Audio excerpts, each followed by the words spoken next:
ஆங்கிலம் உலகத்தின் வணிக மொழி, சமஸ்கிருதம் உலகத்தின் வேத மொழி, உருது உலகத்தின் கவிதை மொழி, சீனம் உலகத்தின் குறியீட்டு மொழி, பிரெஞ்சு ஜெர்மன் உலகத்தின் பிழைப்பு மொழி. ஆனால் நம்முடைய தமிழ்தான் உலகத்திற்கே தாய்மொழி என்பதால் அந்த தமிழுக்கே என் தலைவணக்கம். ஒரு கோயில் கட்டினால் இந்துவுக்கு மகிழ்ச்சி, ஒரு மசூதி கட்டினால் ஒரு இஸ்லாமியருக்கு மகிழ்ச்சி, ஒரு தேவாலயம் கட்டினால் ஒரு கிறிஸ்துவருக்கு மகிழ்ச்சி. ஆனால் ஒரே ஒரு மனிதனை சிரிக்க வைத்து சிந்திக்க வைத்தால் நம்மை படைத்த கடவுளுக்கே மகிழ்ச்சி என்று நம்புகின்றவர் டாக்டர். டாக்டர் எவ்வளவு சீக்கிரம் போறாரோ அவ்வளவு சீக்கிரம் எனக்கு நல்லது. இங்கிருந்து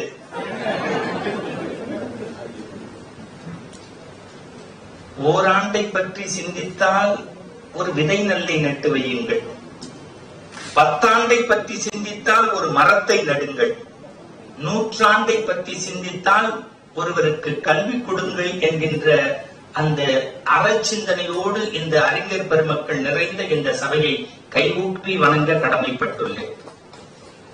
நண்பர்களே, நீங்கள் நம்புவதும் நம்பாததும் உங்களுடைய விருப்பத்தை பொறுத்து.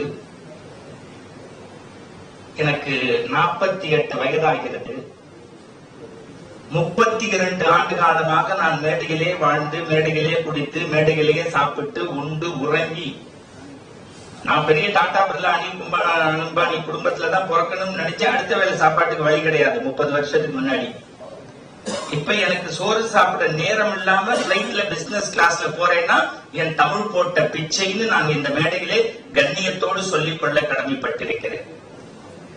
நான் இதுவரைக்கும் இப்ப பொதுவா பேச்சாளர் வீட்டுக்குள்ள வந்தீங்கன்னா உங்களுக்கு தெரியும், டைனிங் டேபிள் மேல சால்வை இருக்கும், ஃப்ரிட்ஜ் மேல சால்வை இருக்கும், சாமி ரூம் ஸ்கிரீனும் சால்வை தான் இருக்கும். ஏன்னா இலவசமா கிடைக்கிற ஒரே பொருள் எங்களுக்கு அதுதான்.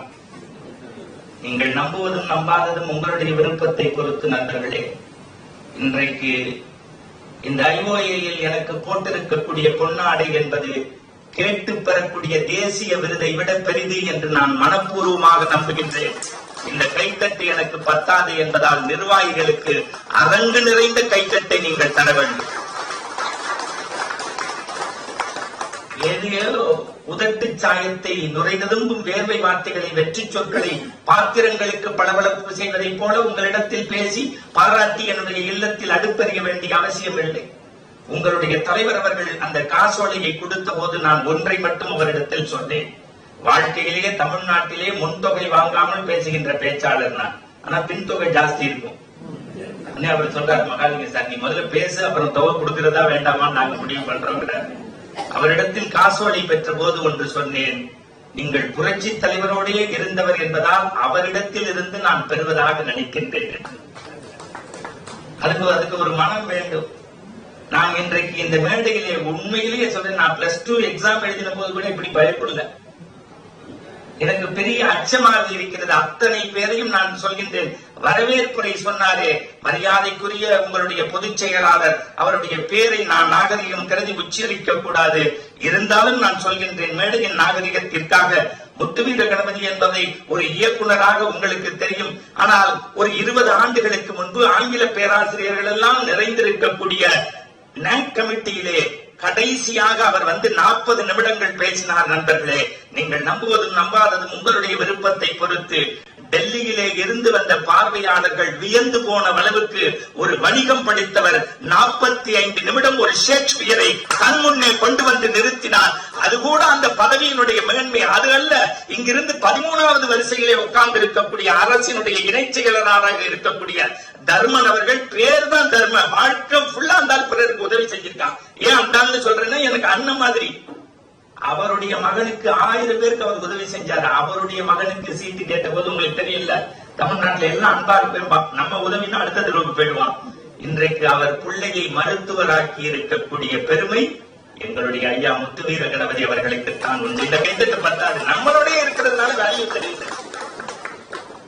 விஜயகுமார் ஏதோ எனக்கு சால்வை போட்டதாக நீங்கள் நினைக்கலாம் நண்பர்களே. PWD இன்னைக்கு கேஸ்னா அவரை தான் கூப்பிடுறான். நம்ம ஜட்ஜிக்கே கேஸ் கேட்டு கொடுக்கிறோம், அது வேற. சார் அவர் ரூமுக்கு வந்து போகாத ஆட்கள் கிடையாது. இந்த உங்க ஜேடி என் மாமனாரை விட என் மேல அன்பு செலுத்தினீங்க சார். 13 நாளா என்கிட்ட பேசியிருக்காரு சார். அவருக்கு நீங்க கை தட்டியே ஆகணும். எனக்கு 1 நிமிஷம் நின்னுங்க சார்.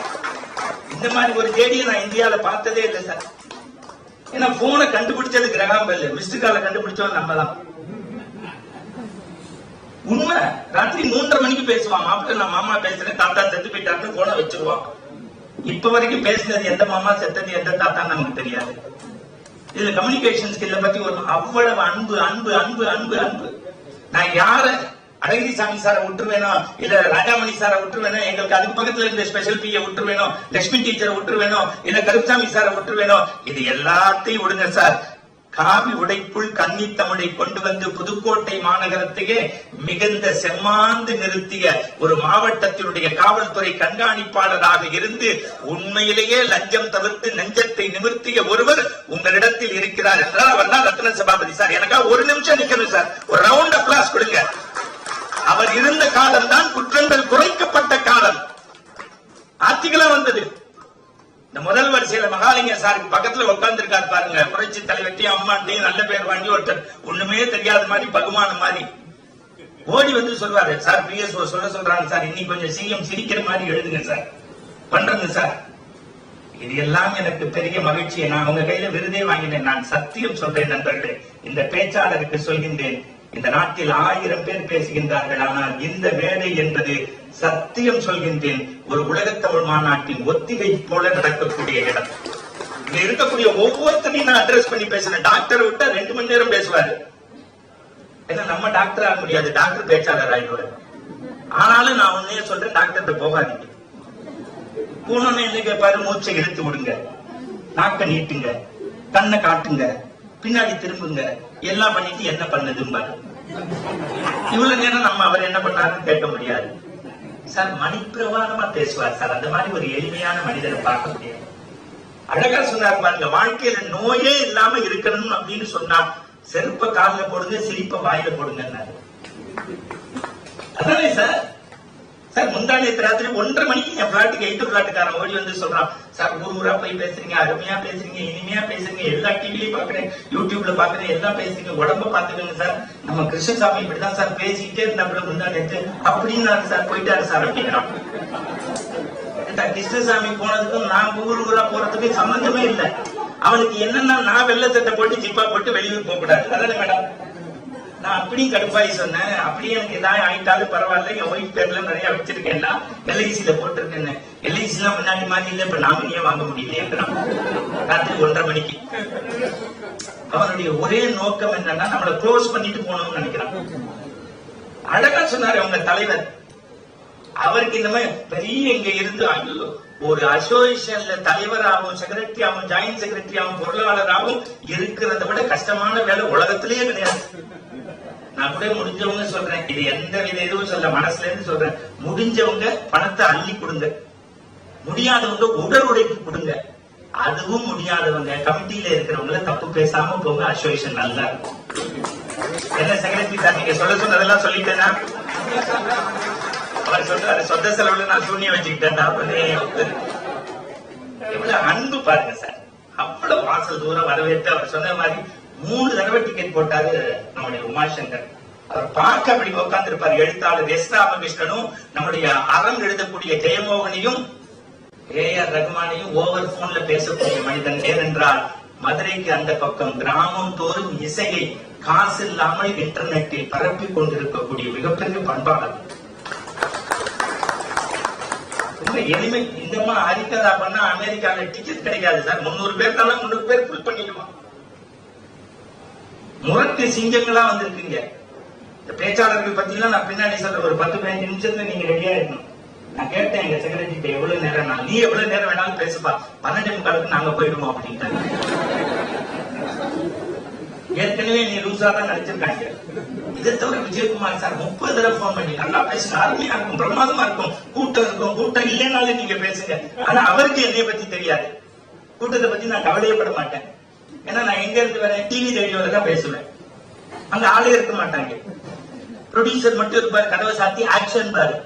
நாங்க ஆள் இல்லாம 6 மணி நேரம் பேசுறவங்க. படார்னு தர்மன் சார் பாக்குறாரு, அதுக்கு நாங்க தாங்க கிடைச்சோமா அப்படின்னு. பக்கத்துல ராஜேந்திரன் குமிஞ்சி சிரிக்கிறாப்புல. நான் இன்னைக்கு உங்கள்கிட்ட சொல்றேன் சார், அடுத்த 2 நாளைக்கு நீங்க பிபிக்கோ சுகருக்கோ மாத்திரை போடாம இருக்கணும்னு நினைச்சா டாக்டர் சொன்ன மாதிரி சிரிக்கிறத மட்டும் தள்ளி வச்சிடாதீங்க. தயவு செய்து சொல்றேன், எனக்கு உளவியல் தெரியும். 8 ஆப்பிள் சாப்பிடுறதை விட ஒரு தடவை சிரிக்கிறது ரொம்ப நல்லது. 2 சொட்டு நல்ல ரத்தம் ஊறுது.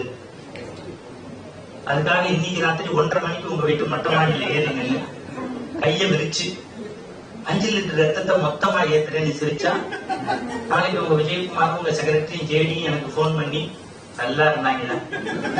இப்ப அசோசியேஷனுக்குள்ள உள்ள வரும்போதே 2000, 4000, 8000, 10,000 அப்படி இல்ல. எனக்கு தெரிஞ்சு இந்தியாவுல ஒரு IPS ஆபீசர் சிரிச்சு நான் இன்னைக்குதான் சார் பாக்குறேன். இது புரிஞ்சாதான் கை தட்ட முடியும். இதையும் காய்ச்சல விட்டு உட்காந்துட்டீங்கன்னா நான் ஒன்றும் செய்ய முடியாது சார். IAS ஆபீசர் பாவம், உங்களுக்கு எல்லாம் சிரிக்க முடியும். அப்படி சில பேருக்கு பேசும்போது முதல் வரிசையில உட்காந்து உத்து பார்ப்பாங்க, நமக்கு பயமா இருக்கும். சட்ட பட்டன் கிட்ட நம்ம சரியா போடலையான்னு. சில பேர் அப்படியே உத்து நம்மளை சிரிக்க வச்சு பார்ப்போம்பாங்க. அவங்கள ஒண்ணும் நம்ம செய்ய முடியாது. உங்க பிரசிடென்ட் இதோட 2 தடவை கண்ணாடியை வச்சு சிரிச்சுட்டா இருப்பாங்க. இன்னைக்கு எழுதி தரேன் சார், இன்னில இருந்து இன்னும் 100 வருஷம் நீங்க நல்லா இருப்பீங்க ஆரோக்கியத்தோட. நான் எழுதிட்டேன். இயல்பா இருக்கணும். போலியா நடிச்சு எண்ணத்தை கொண்டு போறோம். ஆடிக்கார்ல போறது இல்ல லைஃப், ஆஸ்பத்திரிக்கு போகாம இருக்கிறது தான் லைஃப். பார்த்தோம்ல, இப்ப கொரோனா வந்த போது சாம்பலை இத்தனை தான் சொம்பு, ஒண்ணும் கிடையாது லைஃப். நேற்று என்பது உடைந்த பானை, நாளை என்பது மதிமேல் பூனை, இன்று என்பது கையில் இருக்கக்கூடிய வீணை. இந்த வீணையை மீட்டி நீங்கள் சுகராகத்தை இந்த நிமிஷம் அனுபவிக்கணும், என்ஜாய் பண்ணணும், மகிழ்ச்சியா இருக்கணும். என்ன வாழ்க்கைனா என்ன? சொம்பு நிறைய தங்க காசு இருக்கிறதா வாழ்க்கை? இல்ல சார்.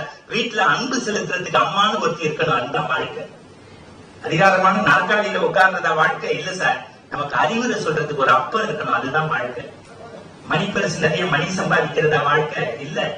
நம்ம சொல்றதை கேட்கக்கூடிய ஒரு மனைவி இருக்கணும், அது ரொம்ப முக்கியம். சீன பிரிஞ்சு ஒரு மாதிரி வீடு கட்டுறது இல்ல வாழ்க்கை, அதுல இருக்கிறதுக்கு ஒத்த புள்ள வேணும், அதுதான் வாழ்க்கை. நமக்கு விரல் விட்டு எண்ணக்கூடிய பிரச்சனை வந்தா விரல் பிடிச்சு அழைச்சிட்டு போறதுக்கு 4 நட்பை சம்பாதிக்கிறது தான் சார் வாழ்க்கை. அந்த வாழ்க்கையை வாழ்றவன் தான் சார் வாழ்க்கையில ஜெயிக்கணும்.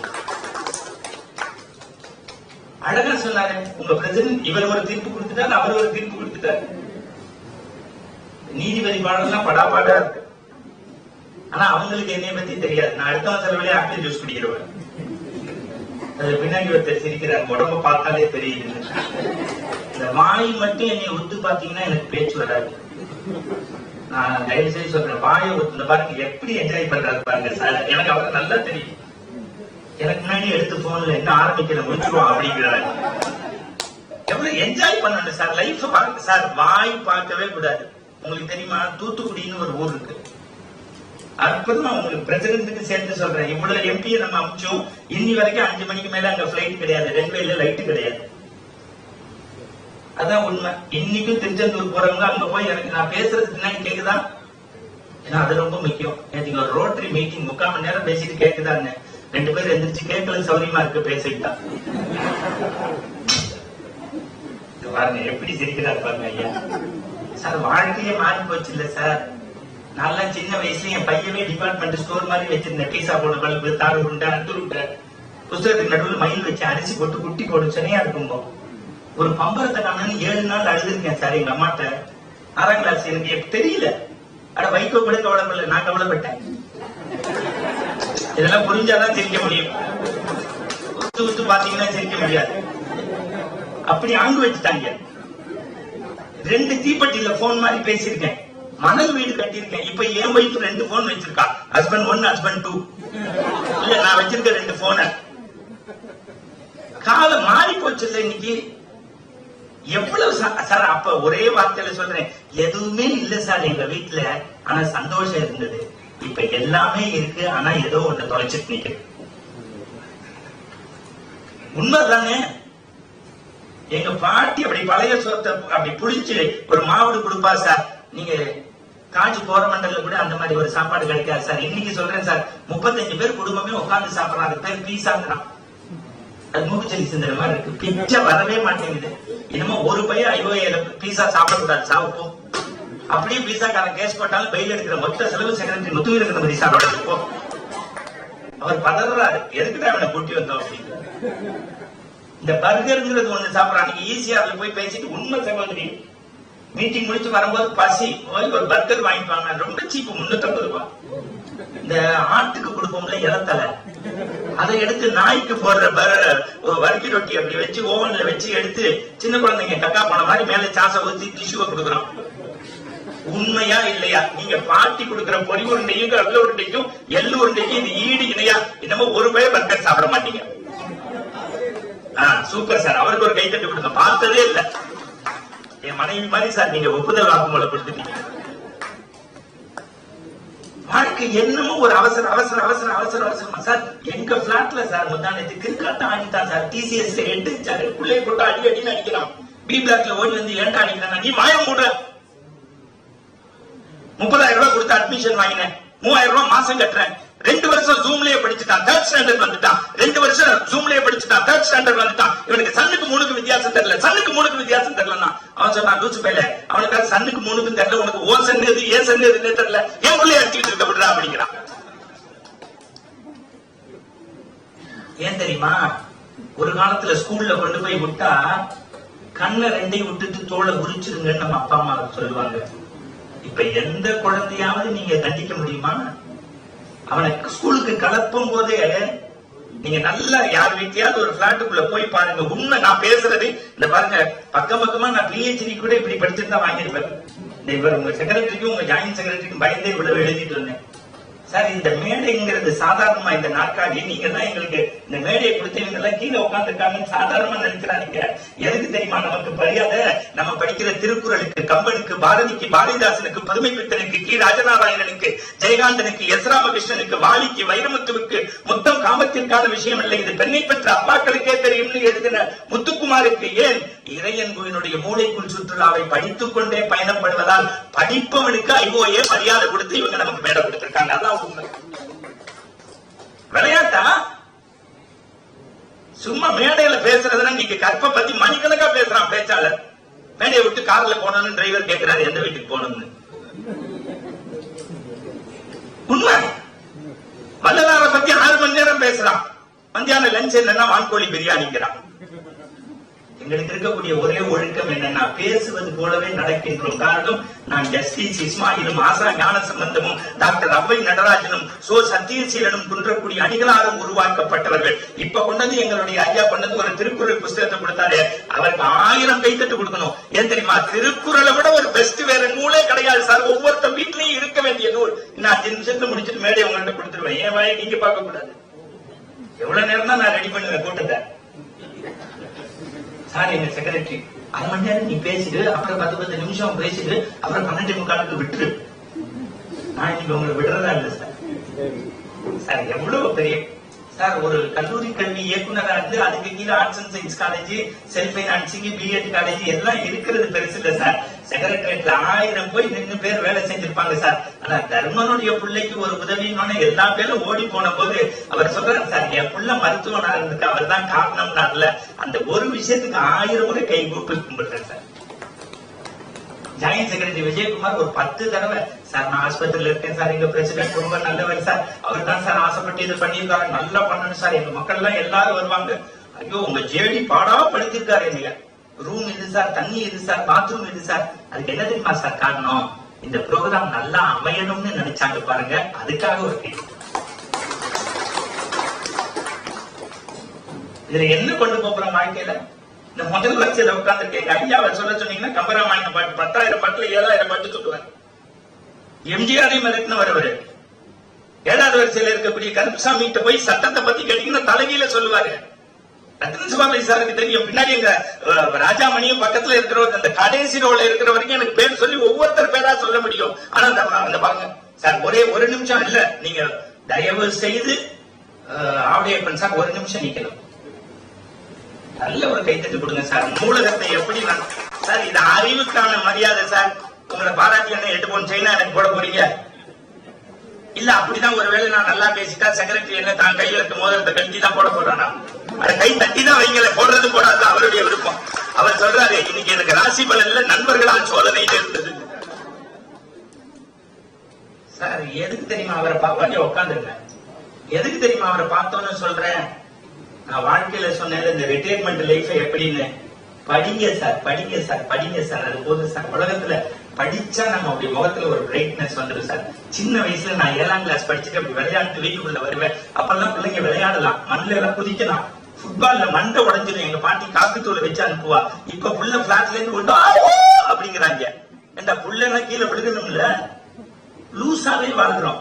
ஸ்கூலுக்கு எப்படி கிளப்புறோம், தூங்குறவனை மேல எழுப்பி அவன் மேல தண்ணியை ஊற்றி வாயில 2 இட்லியை வச்சு போருக்கு அதுக்குன்னே கண்டுபிடிச்சிருக்கோம். கிடி கிடின்னு கிடிச்சு டைய கட்டி சந்திரமண்டலத்துக்கு போற மாதிரி ஸ்கூல் புக்கு மாட்டி, என்ன madam former school education director ஆட்டோல தூக்கி அப்பி, அதுக்கப்புறம் அந்த பேர் சொல்றான் அம்மா ஆய் அப்படிங்கிறான். ஆய் இல்லடா ஆய், அம்மா ஆய்மா போடா, 35,000 ரூபாய் கட்டிருக்கோம் அங்கேயே போ சார். ஏன் பொண்ணு சொல்றா சார், ஏப்பா என்னை பெத்தங்கிறா, நான் என்ன சொல்ல முடியும்? 10th ஸ்டாண்டர்ட் அவ தெரியாம நடந்துருச்சுமா, உள்ள போமான்னு. குழந்தைங்க யோசிச்சு யோசிச்சு பயங்கர பிரில்லியன்ட். ஏன் அவடைய சார பார்த்தோன்னு கை தட்டுங்கன்னு சொன்னேன்னா வேற ஒண்ணுமே இல்ல. நான் இன்னைக்கு உங்க ரிட்டையர்மெண்ட் லைஃப் நல்லா இருக்கணும்னா ஒரு நாளைக்கு 15 நிமிஷம் ஏதாவது ஒரு புஸ்தகம் படிங்க, லைஃப் நல்லா இருக்கும். ஆமா சார், 48 வயசுல விஆர்எஸ் கொடுத்துட்டேன். என் நேரத்தை நான் பிக்ஸ் பண்றேன். இந்த ராத்திரி ஒரு ரோட்டரி மீட்டிங், நைட்டு கிளம்புற சீர்காழி, நாளைக்கு திருச்சி, கும்பகோணம் வந்து போயிட்டு வரப்போறேன். ஜேடி சாருக்கு தெரியும், நான் அவர்கிட்ட தெரியாம ஒரு வார்த்தையை விட்டேன், நீங்க மறந்துடாதீங்க. ஏன் இந்த ஒழுக்கம் கற்பனை என்னைய பரிசாற்றுறதுக்காக நான் சொல்லல. வீரமணி ராஜு நானும் நேற்றுக்கு பங்குனி உத்திர இது அபுதாபில இருந்து பேசிட்டாங்க. எனக்கு ₹1, அவருக்கு ₹1. நான் அவர்கிட்ட சொன்னேன், என்னைக்கு தேதி கொடுத்து பிரிண்ட் ஆயிடுச்சோ நான் கற்போட இருப்பேன் சார், காசு முக்கியம் இல்லைன்னு. ஏன் தெரியுமா, 3 தடவை இது தள்ளி தள்ளி போச்சு. இந்த மேடையில கிடைக்கிற மரியாதை நான் இன்னைக்கு சொல்றேன் சார். உங்களுக்கு தலைமாமணி விருதை விட, அரசு விருதை விட, தேசிய விருதை விட எத்தனை அறிஞர்களுடைய கைத்தட்டு வாங்குங்க சார், பெரிய ஆளா இருப்பீங்க சார். நான் சத்தியம் சொல்றேன், நிறைந்து ஒரு கைத்தட்டு கொடுங்க. இந்த பிள்ளைங்க நல்லா நல்லா நல்லா நல்லா இருக்கணும். விளையாட்டாங்க ஒவ்வொருத்தரும் சிங்க மாதிரி ஒரு சாம்ராஜ்யத்தை கட்டி ஆழ்ந்தவங்க இங்க இருக்கிறவங்க. இது ஏதோ சும்மா அப்படி உதத்துல இருந்து பேசல, சத்தியம் பேசுறேன், உண்மை பேசுறேன், தர்மம் பேசுறேன். விளையாட்டா இங்க இருக்க 300 பேரும் தமிழ்நாட்டை கோல வச்சியவர்கள் இங்க இருக்கக்கூடிய ஒவ்வொருத்தரும். இன்னைக்கு அந்த அறம் தெரியலையே சார் மனிதர்களுக்கு. படிக்கிறது இல்லையா? எங்க பாட்டி வாசல்ல உட்கார்ந்து இருந்தா, 7ஆம் கிளாஸ் படிக்கும் போது ஓடி வந்த, என்ன பாட்டி செய்யறேன்னு, ஊசியில நூல் கோக்குறேன்னா இந்த ஜென்மத்துல கோக்க முடியாதுன்னு. ஏன்டான்னா ஊசி கீழே விழுந்து 3/4 மணி நேரம் ஆச்சு, நீ வெறும் நூலையே போட்டுக்கிட்டு இருக்க. அப்ப காதை கொடு, நான் ஏன் காதை கொடுத்துட்டேன், நான் என்ன தாமஸ் ஆல்வா ஆயிடுச்சு, நான் உன் காது இல்லடா ஊசியினுடைய காதுன்னா. சத்தியமா எனக்கு தெரியாது ஊசி ஏது பாட்டி காதுன்னு. சின்னமா ஒரு ஓட்டை இருக்கு பாரு, அது பேர் காதுன்னா. அந்த காதுல நூல் விட்டுட்டே எங்க பாட்டி சொன்னா, ஊசியினுடைய காதுல நூல் போனா சட்டையின் கிழிசல் சரி செய்யும், இறைவன் தந்த காதுகளில் நூல்கள் போனால் உன்னுடைய மன கிழிசல்கள் சரி செய்யப்படும். மூளை படியுங்கள், தங்கத்தமிழ் மூளை படியுங்கள். படிக்கிறதுல மாதிரி ஒரு சுகம் அப்படி வச்சிருந்தாரு சார் லைப்ரரிய. மரத்தின் கோணலை சரி செய்வது தச்சனின் கைநூல், மனத்தின் கோணலை சரி செய்வது புலவனின் கைநூல். இந்த கோவிட்டுக்கு முன்னாடி சான் பிரான்சிஸ்கோல இருந்து ஆரம்பிச்சு நியூ ஜெர்சி வரைக்கும் நானும் அட்வொகேட் சுமதி 9 மாநிலத்துக்கு போனோம். தமிழ்ச்சங்கங்கள் எப்படி எங்களை கொண்டாடுறாங்க தெரியுமா? அது வேற எதுக்கும் இல்ல, இந்த சதப்பிண்டத்துக்கு இல்ல, இந்த படிப்புக்கு, தமிழுக்கு. அப்படி வச்சிருந்தாரு சார் லைப்ரரியா. நான் தயவு செய்த படிச்சவனுடைய மனசை பாருங்க. நீங்க ஒண்ணு இல்ல, உணவு யுத்தம்னு ஒரு, இந்த தம்பியை சொல்றேன், சிவ சதீஷ்குமார், ஒரு நிமிஷம் எந்திரிச்சுங்க தம்பி. அண்மையில் நடைபெற்ற புத்தக கண்காட்சியில அதிகமா விற்பனை செய்யப்பட்ட புத்தகத்துல இவர் புத்தகம் ஒண்ணு. அதுதான் இவர் மேடை கூட்டி வந்தேன். விவேகானந்தா காலேஜ்ல இப்பதான் ஜாயின் பண்ணிருக்காரு. நல்லபடியா உங்க ஆசீர்வாதத்துல பர்மனன்ட் ஆகணும். இப்ப தர்மம் மாதிரி ஆட்கள்லாம் இல்ல, இருந்தா தான் ஆக முடியும். அங்க இவரு, அவர் பேர் என்ன, ராஜாமணி சார், எங்க அண்ணன் பக்கத்துல சம்பத் சாருடைய ஸ்பெஷல் பிஏ சார். அவர் சம்பத் சார் ஸ்பெஷல் பிஏ பத்தி நீங்க தெரிஞ்சுக்கணும் சார். இவர் பணம் கட்டி ஒரு பையனை இன்ஜினியரிங் படிக்க வச்சுட்டார் சார். இதெல்லாம் வெளியில யாருக்கு தெரியாத செய்திகளை சொல்றேன். இந்த பையன் ஒரு புஸ்தகம் எழுதினார் சார், அறந்துட்டேன் சார். திருநீற்று பெருமைன்னு ஒரு புஸ்தகம். அங்கிலிருந்து இந்த பையனை புடிச்சு கொண்டு வரான்னு பார்த்தா அவ்வை வீட்டிலேயே இருக்காரு. அவ்வைனா யாரு? தஞ்சை தமிழ் பல்கலைக்கழக துணைவேந்தர் வரம்புரிஜான் சொல்லுவார் சார் மேடையில், அவ்வை என்கின்ற பல்கலைக்கழகத்து பேருந்துகளில் படிக்கட்டுகளில் பயணம் செய்வது. என்னடா அப்படி புத்தகம் எழுதியிருக்காங்க, எடுத்து படிச்சு பார்த்தேன். ஒண்ணுதான் சார் இந்த பையன் திருநீற்றை பற்றி ஒரே வரி. டாக்டர் பழனிக்கு வந்தானா ஒரு லண்டன்காரன், ஒரு விபூதி டப்பாவை எடுத்து மேலே கீழே பார்த்தானா. என்ன பாக்குறீங்கன்னு கடைக்காரன் கேட்டானா. இல்ல எக்ஸ்பைரி டேட்டே போடலையே அப்படின்னா. அதுக்கு அவன் கடைக்காரர் சொன்னான்னா, எக்ஸ்பைரி டேட் இல்லாத ஒரே பொருள் உலகத்துல இது ஒண்ணுதான். அடுத்த வரிதான் டாப்பு. அவன் லண்டன்காரன் கேட்டானா, இதை வாங்கி நான் யூஸ் பண்ணா வாட் இஸ் த யூஸ், எனக்கு என்ன பயன் தானா. அடுத்த வார்த்தை கடைக்காரர் சொன்னானா, ஓ எக்ஸ்பைரி டேட் தள்ளி போயிட்டே இருக்கு. எத்தனை கைத்தட்டு கொடுக்கணும் அந்த பிள்ளைக்கு. இதை விட ஒரு வரி எழுத முடியுமா புத்தகம்? ஒன்றுச்சு அந்த புத்தக விற்பனை. இப்ப என்னமோ 2-3 புத்தகத்துல பெரிய மடாதிபதி ஆயிருவீங்க போல இருக்கு. ஆனா வாயிலிருந்து லிங்கம் எடுக்காதீங்க, கையில இருந்து விபூதி எடுக்காதீங்க. ஏன்னா கடைசி வரைக்கும் பெயர் எடுக்க முடியல. குறி சொல்லியா மாறிட்டான் சாமியார். ஏன்னா ரமணரும் ராமகிருஷ்ண பரமஹம்சரும் விவேகானந்தரும் ஆதிசங்கரரும் மகா பெரியவரும் தோன்றிய இந்த மண்டல எதிலையும் ஒழுக்கம் நேர்மாந்த சரவண கை கட்டி உட்கார்ந்து இருக்காப்ல. பாவம் 3ஆம் தேதி மாட்டிக்கிறாப்ல கல்யாணம். ஆனந்திரப்பன், ஜெகத் ரட்சகன், ஜஸ்டிஸ் இஸ்மாயில் இப்ப முதல்வர் பாராட்டிய பிள்ளை. முந்தானத்து காஞ்சி மடத்துல இவர் என்னன்னா கிராமங்கள் தோறும் போய் கண்டபுரான விரிவுரை எல்லாம் படிக்கிறார். 30 வயசு கூட ஆகல. PhD ஒட்டியிருக்கான் சென்னை கம்பன் கழகத்துல பரிசுகள். அதெல்லாம் சிறப்பு. இந்தியாவில சுதந்திரத்தை வலியுறுத்தி பிரசிடென்ட்டுக்கும் நம்ம விஜயகுமார் சாருக்கும் சொல்ற, உங்களை மாதிரி யாரோ ஒரு மனிதனே உள்ளவன் டெல்லியில இருந்திருக்கான். இந்தியால இருந்து 60 ரைட்டரை செலக்ட் பண்ணிருக்காங்க பிரைம் மினிஸ்டர். ஒரு புக்கு தராங்க, அவங்களே எழுதலாம். அந்த புஸ்தகத்தை சென்ட்ரல் கவர்மெண்ட் பண்ணிக்கிறாங்க செக்ரட்டரி சார். தமிழ்நாட்டில இருந்து 2 பேர் செலக்ட் ஆயிருக்காங்க. அதுல ஒருத்தர் இவர். ஏன்னா இந்த மேடையினுடைய தரம் கருதி அறம் கருதி கொண்டு வந்து போங்கிறதுக்கு சொல்றேன். மற்ற மேடையில பேசினா பாராட்டு கிடைக்கும், பரிசு கிடைக்கும். இங்க பேசினா பல பேருடைய வாழ்த்தும் அங்கீகாரமும் கிடைச்சா ஆயுசு முழுக்க நீங்க ஆரோக்கியமா. ஏன் அவரை பாராட்டினா, நான் தயவு செய்து சொல்றேன், ஒரு நாளைக்கு ஒரு குரல் படிச்சிருந்த போதும் மனுஷனா இருக்கும். ஒரு குரல் இன்னும் 2 நிமிஷத்துல சரியா இருக்கணும். இதோட 3 தடவை சொல்லிட்டு விடலன்னு பாத்தீங்களா? இந்த மாதிரி ஆடியன்ஸ் எங்க சார் கிடைக்கும்? 10 மணிக்கு அந்த 3ஆவது வரிசையில எங்க ஐயா அந்த கட்சி போய்க்கிறாரு. அவரெல்லாம் அப்படியே நயன்தாராவை பாக்குற மாதிரி என்னை பாக்குறாரு. எனக்கு இந்தியால என் வாழ்க்கையில இப்படி ஒரு பேச்ச ரசிச்ச ஒரு கும்பலை பார்க்கவே இல்லையா. இன்னும் ஆரோக்கியமா இருக்கணுமையா நீங்க. ஆனா வாய் மட்டும் பார்த்தா பேச்சு வராது. அதுங்க நான் விட்டதை சொல்லிடுறேன். தூத்துக்குடிக்கு போனேன்னா 6-8 வைண்டப் செக்ஷன்ல என்னுடைய பேச்சு அதுக்கு ஹெட்டேச்சா இருக்கு. ஒண்ணு இல்ல, இதே பேச்சு நாங்க டை வெட்டி போட்டு பேசினா ஹெட்டேச்சா இருக்கலாம். காவி உடைய கட்டி அடையார் பாக்ஷன் ஹோட்டல்ல பேசினா சாமியா இருக்கலாம், நல்ல பில்லு போடலாம். மனசுல இருந்து பேசினால்தான் பேச்சு. 8:15 வரைக்கும் பேசிட்டு டிரைவர் ஏத்திட்டாப்ல என்னைய. 8:40க்கு பேசிட்டு அதை விட்டா மெட்ராஸ் வர முடியாது. வேகமா ஓடி வந்து மகாலிங்க சார் ட்ரெயின் போயிடுச்சுன்னாரு டிரைவர். எப்போதுமே தமிழனுக்கு அடுத்தவன் தோத்துதான் சந்தோஷப்பட்டுருவான். உங்க வண்டி போயிடுச்சுன்னா. ஆனா அவனுக்கு என்னைய பத்தி தெரியாது. நான் காலைல 8 மணிக்கு சென்னையில இருக்கும். இப்ப எல்லாம் ஹாமினி பஸ் இருக்கு, செமி ஸ்லீப்பர் சூப்பரா இருக்கும். பிளைட் மாதிரி உங்களுக்கு தெரியும். 3800 ரூபாய் டிக்கெட். அடுத்தவன் செலவு தானே, எடுத்துக்குவான்ட்டு. ஸ்கிரீன் எல்லாம் போட்டு பிரமாதமா இருக்கும் சார். வண்டி மார்ச்சொரி மாதிரியே இருக்கும். ஆமா, காலை நீட்டவும் முடியாது, படுக்கவும் முடியாது, இப்படியே இருக்கணும். Semi sleeper. நம்ம யூனியன் பாஸ் பண்றது கூட அடுத்தவன் பர்மிஷன் இல்லாம போக முடியாது. ஆனா ஆம்னி பஸ் ஒரு நல்ல பழக்கம். டிரைவர் வண்டியை ஸ்டார்ட் பண்ணி கலப்புற மாதிரியே 2 மணி நேரம் வச்சிருப்பான். 9 மணிக்கு ஏத்திட்டாங்க என்னைய. என் பக்கத்துல ஒருத்தர் இப்ப சார் சொன்னார்ல, உங்க பேச்ச டிவியில கேட்பேன்னாரு. நம்ம லூசு, அதோட விட்டுருக்கலாம். எந்த டிவியில? டிஸ்கவரி சேனல்ல. திருப்பி 5 நிமிஷம் கழிச்சு உங்க பேச்சுன்னா எனக்கு உசுருன்னா. நான் சடார்னு கேட்டேன், பாண்டிச்சேரியான்னு. என்ன ராத்திரி 9 மணிக்கு மேல பேசினதே 3வது ஒருத்தர் பேசினா அந்த ஊர் அங்கே இருக்கணும். இல்ல சார் உங்க பேச சரி விடுங்க, எங்க போறீங்க? மெட்ராஸ். நல்லா ஒரு ஆள் கிடைச்சிருச்சு. அடுத்து சொன்னா பாருங்க, அதுதான் தப்பு. நான் கொஞ்சம் சாப்பிட்டுருக்கேன்னா அது தப்பு இல்ல. அவன் மாதிரி அவன் சாப்பிட்டுருக்கான். நான் சொன்னேன் நோ ப்ராப்ளம், எனக்கு கொஞ்சம் வாங்கிட்டு வரும்னா. அதுவும் தப்பு இல்ல, அவன் மாதிரி அவன் எடுக்கிறான். ஆனா என்ன ஒரு பஸ்ல கஷ்டம்னா, இந்த டோர் ஓபன் பண்ண முடியாது, ஸ்கிரீனை தூக்க முடியாது. நான் சொன்னேன் முன்னாடியே கேரி பேக் வச்சிருக்கான், பிளைட்ல வச்சிருக்க மாதிரி, அதுல எடுத்துருங்க. ஆண்டவன் சாட்சியா சொல்றேன், மயிலாப்பூர் கபாடி சாட்சியா. 9:15 அப்படி வண்டியை ஸ்டார்ட் பண்ணணும் அப்படின்னா அவன் வாயை பார்த்து எடுத்துருவான்னு. எடுக்கல.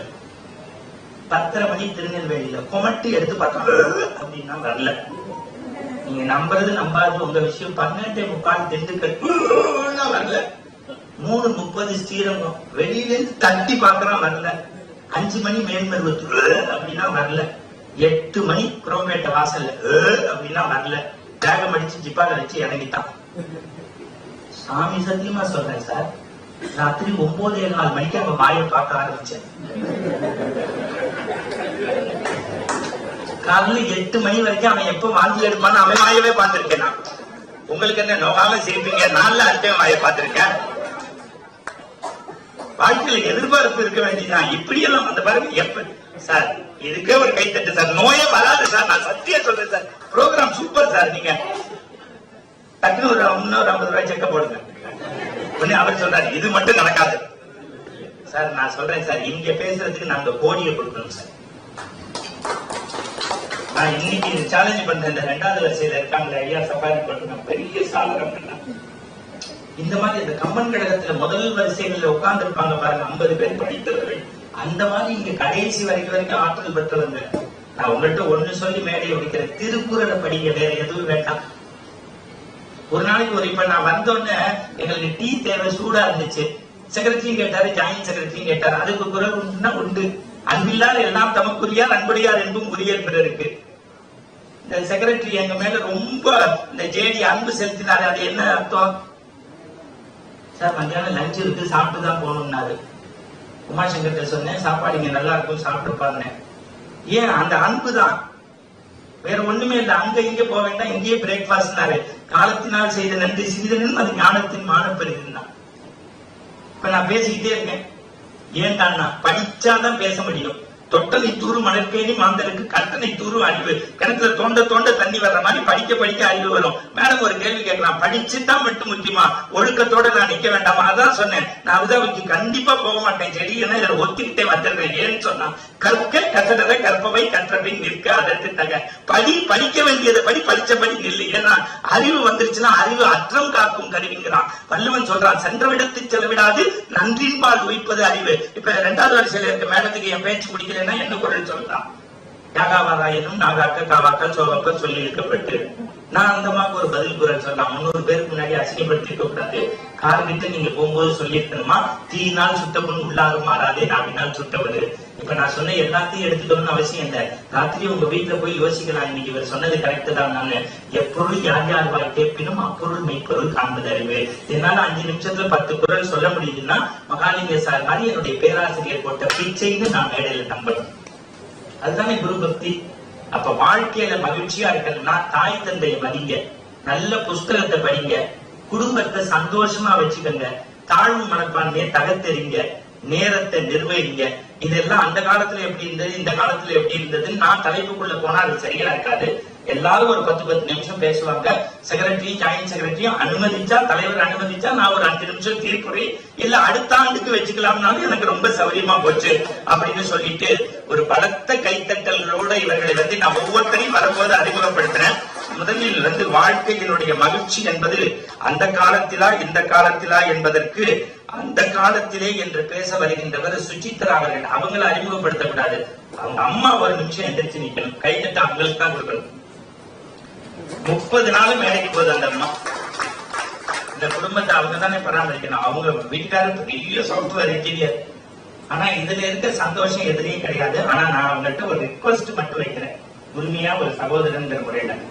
பேசுறதுக்கு எல்லாம் 3 பேர் இருக்காங்க. உங்க ஹரிகதாவை வாங்கி நாங்க நாகதான சபாலையும் இதுலயும் பாக்குறதுக்கு எல்லாம் நேரம் இல்ல. கோவிட் ரொம்ப காலமா இருந்து எல்லாரும் சந்தோஷமா வந்துட்டாங்க. நீங்க பேச்சை குறைச்சிட்டு நிறைய பாடணுங்கிறது என்னுடைய பணிந்த ஆசை. அது உங்க கைதட்டுலதான் இருக்கு அவங்க பாடுறது. அதனால நான் பணிந்து கேட்டேன். அப்படி பாடுவாங்க சார். ரேடியோ ஸ்டேஷன்ல தூர்தர்ஷன்ல பாடுறது இல்ல, ரேடியோ ஸ்டேஷன்ல A கிரேட் ஆர்டிஸ்டா இருக்கணும். ஹரிகதா இவங்க, விசாகா ஹரி, சிந்திச்சா இவங்க எல்லாம் பெரிய அந்த வல்ல சாஸ்திரா யூனிவர்சிட்டியில சார் குரு சாஸ்திரா நடத்துவாரு. லட்சம் ரூபாய் கொடுத்தாலும் இந்த அம்மா வர முடியாது, அமெரிக்கால இருப்பாங்க. வந்தது அன்புக்காக. ஆனா இன்னைக்கு நான் சொல்றேன், இந்த வருஷம் அடுத்த தடவை நீங்க வரும்போது தமிழக அரசின் கலைமாமணி உங்களுக்கு கிடைக்கும். இவ்வளவு பேருடைய பிளெஸிங்ஸ் இருக்குல்ல, அவங்க பேச்சை தொடக்கி வைப்பார்கள். நான் நேரத்தினுடைய அருமை எதுவா இருந்தாலும் அளவா இருக்கணுங்கிறது தான் முக்கியம். எனவே இன்னும் நிறைய தடவை நான் வருவேன், பேசுவேன். லட்சுமி டீச்சரும் நல்லா இருந்ததுக்கு அப்புறம் நீங்க என்ன செய்யணும்னு மனசுல நினைக்கிறீங்களோ செய்யுங்க அப்படின்னு சொல்லிட்டு இந்த சபையில நான் நாகரிகம் கறிந்து தெரிந்த முகங்களாக சொன்னேனே தவிர ஐஓயினுடைய வெற்றிக்காக பாடுபடக்கூடிய ஒவ்வொருவருடைய திருவடிகளையும் வயதில் சின்னவன் என்பதால் வணங்கி விடைபெறுகின்றேன். நன்றி, வணக்கம். இனி சுஜித்ராவுக்கும் உங்களுக்குமான நேரம். அவங்களுக்கு சங்கீதமும் தெரியும், சரியா முடிக்கிற இங்கீதமும் தெரியும்.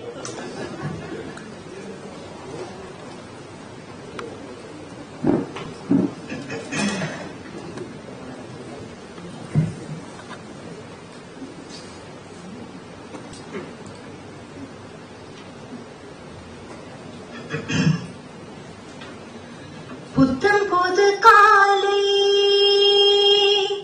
பொன்னிற வேளை என் வாழ்விலே தினந்தோறும் தோன்றும் சுகராகம் கேட்கும் இந்நாளும் ஆனந்தம். பூவில் தோன்றும் வாசம் அதுதான் ராகமோ, இளம் பூவை நெஞ்சில் தோன்றும் அதுதான் தாளமோ, மனதின் ஆசைகள் மலரின் கோலங்கள் குயிலோசையின் பரிபாஷைகள் அதிகாலையின் வரவேற்புகள் புத்தம் பொது காலை. மேடையில் வீற்றிருக்கும் பெரியவர்களுக்கும் இங்கு திரளாக கூடியிருக்கும் அனைவருக்கும் முதற்கண் என்னுடைய காலை வணக்கங்களை நான் பணிவன்புடன் தெரிவித்துக் கொள்கிறேன்.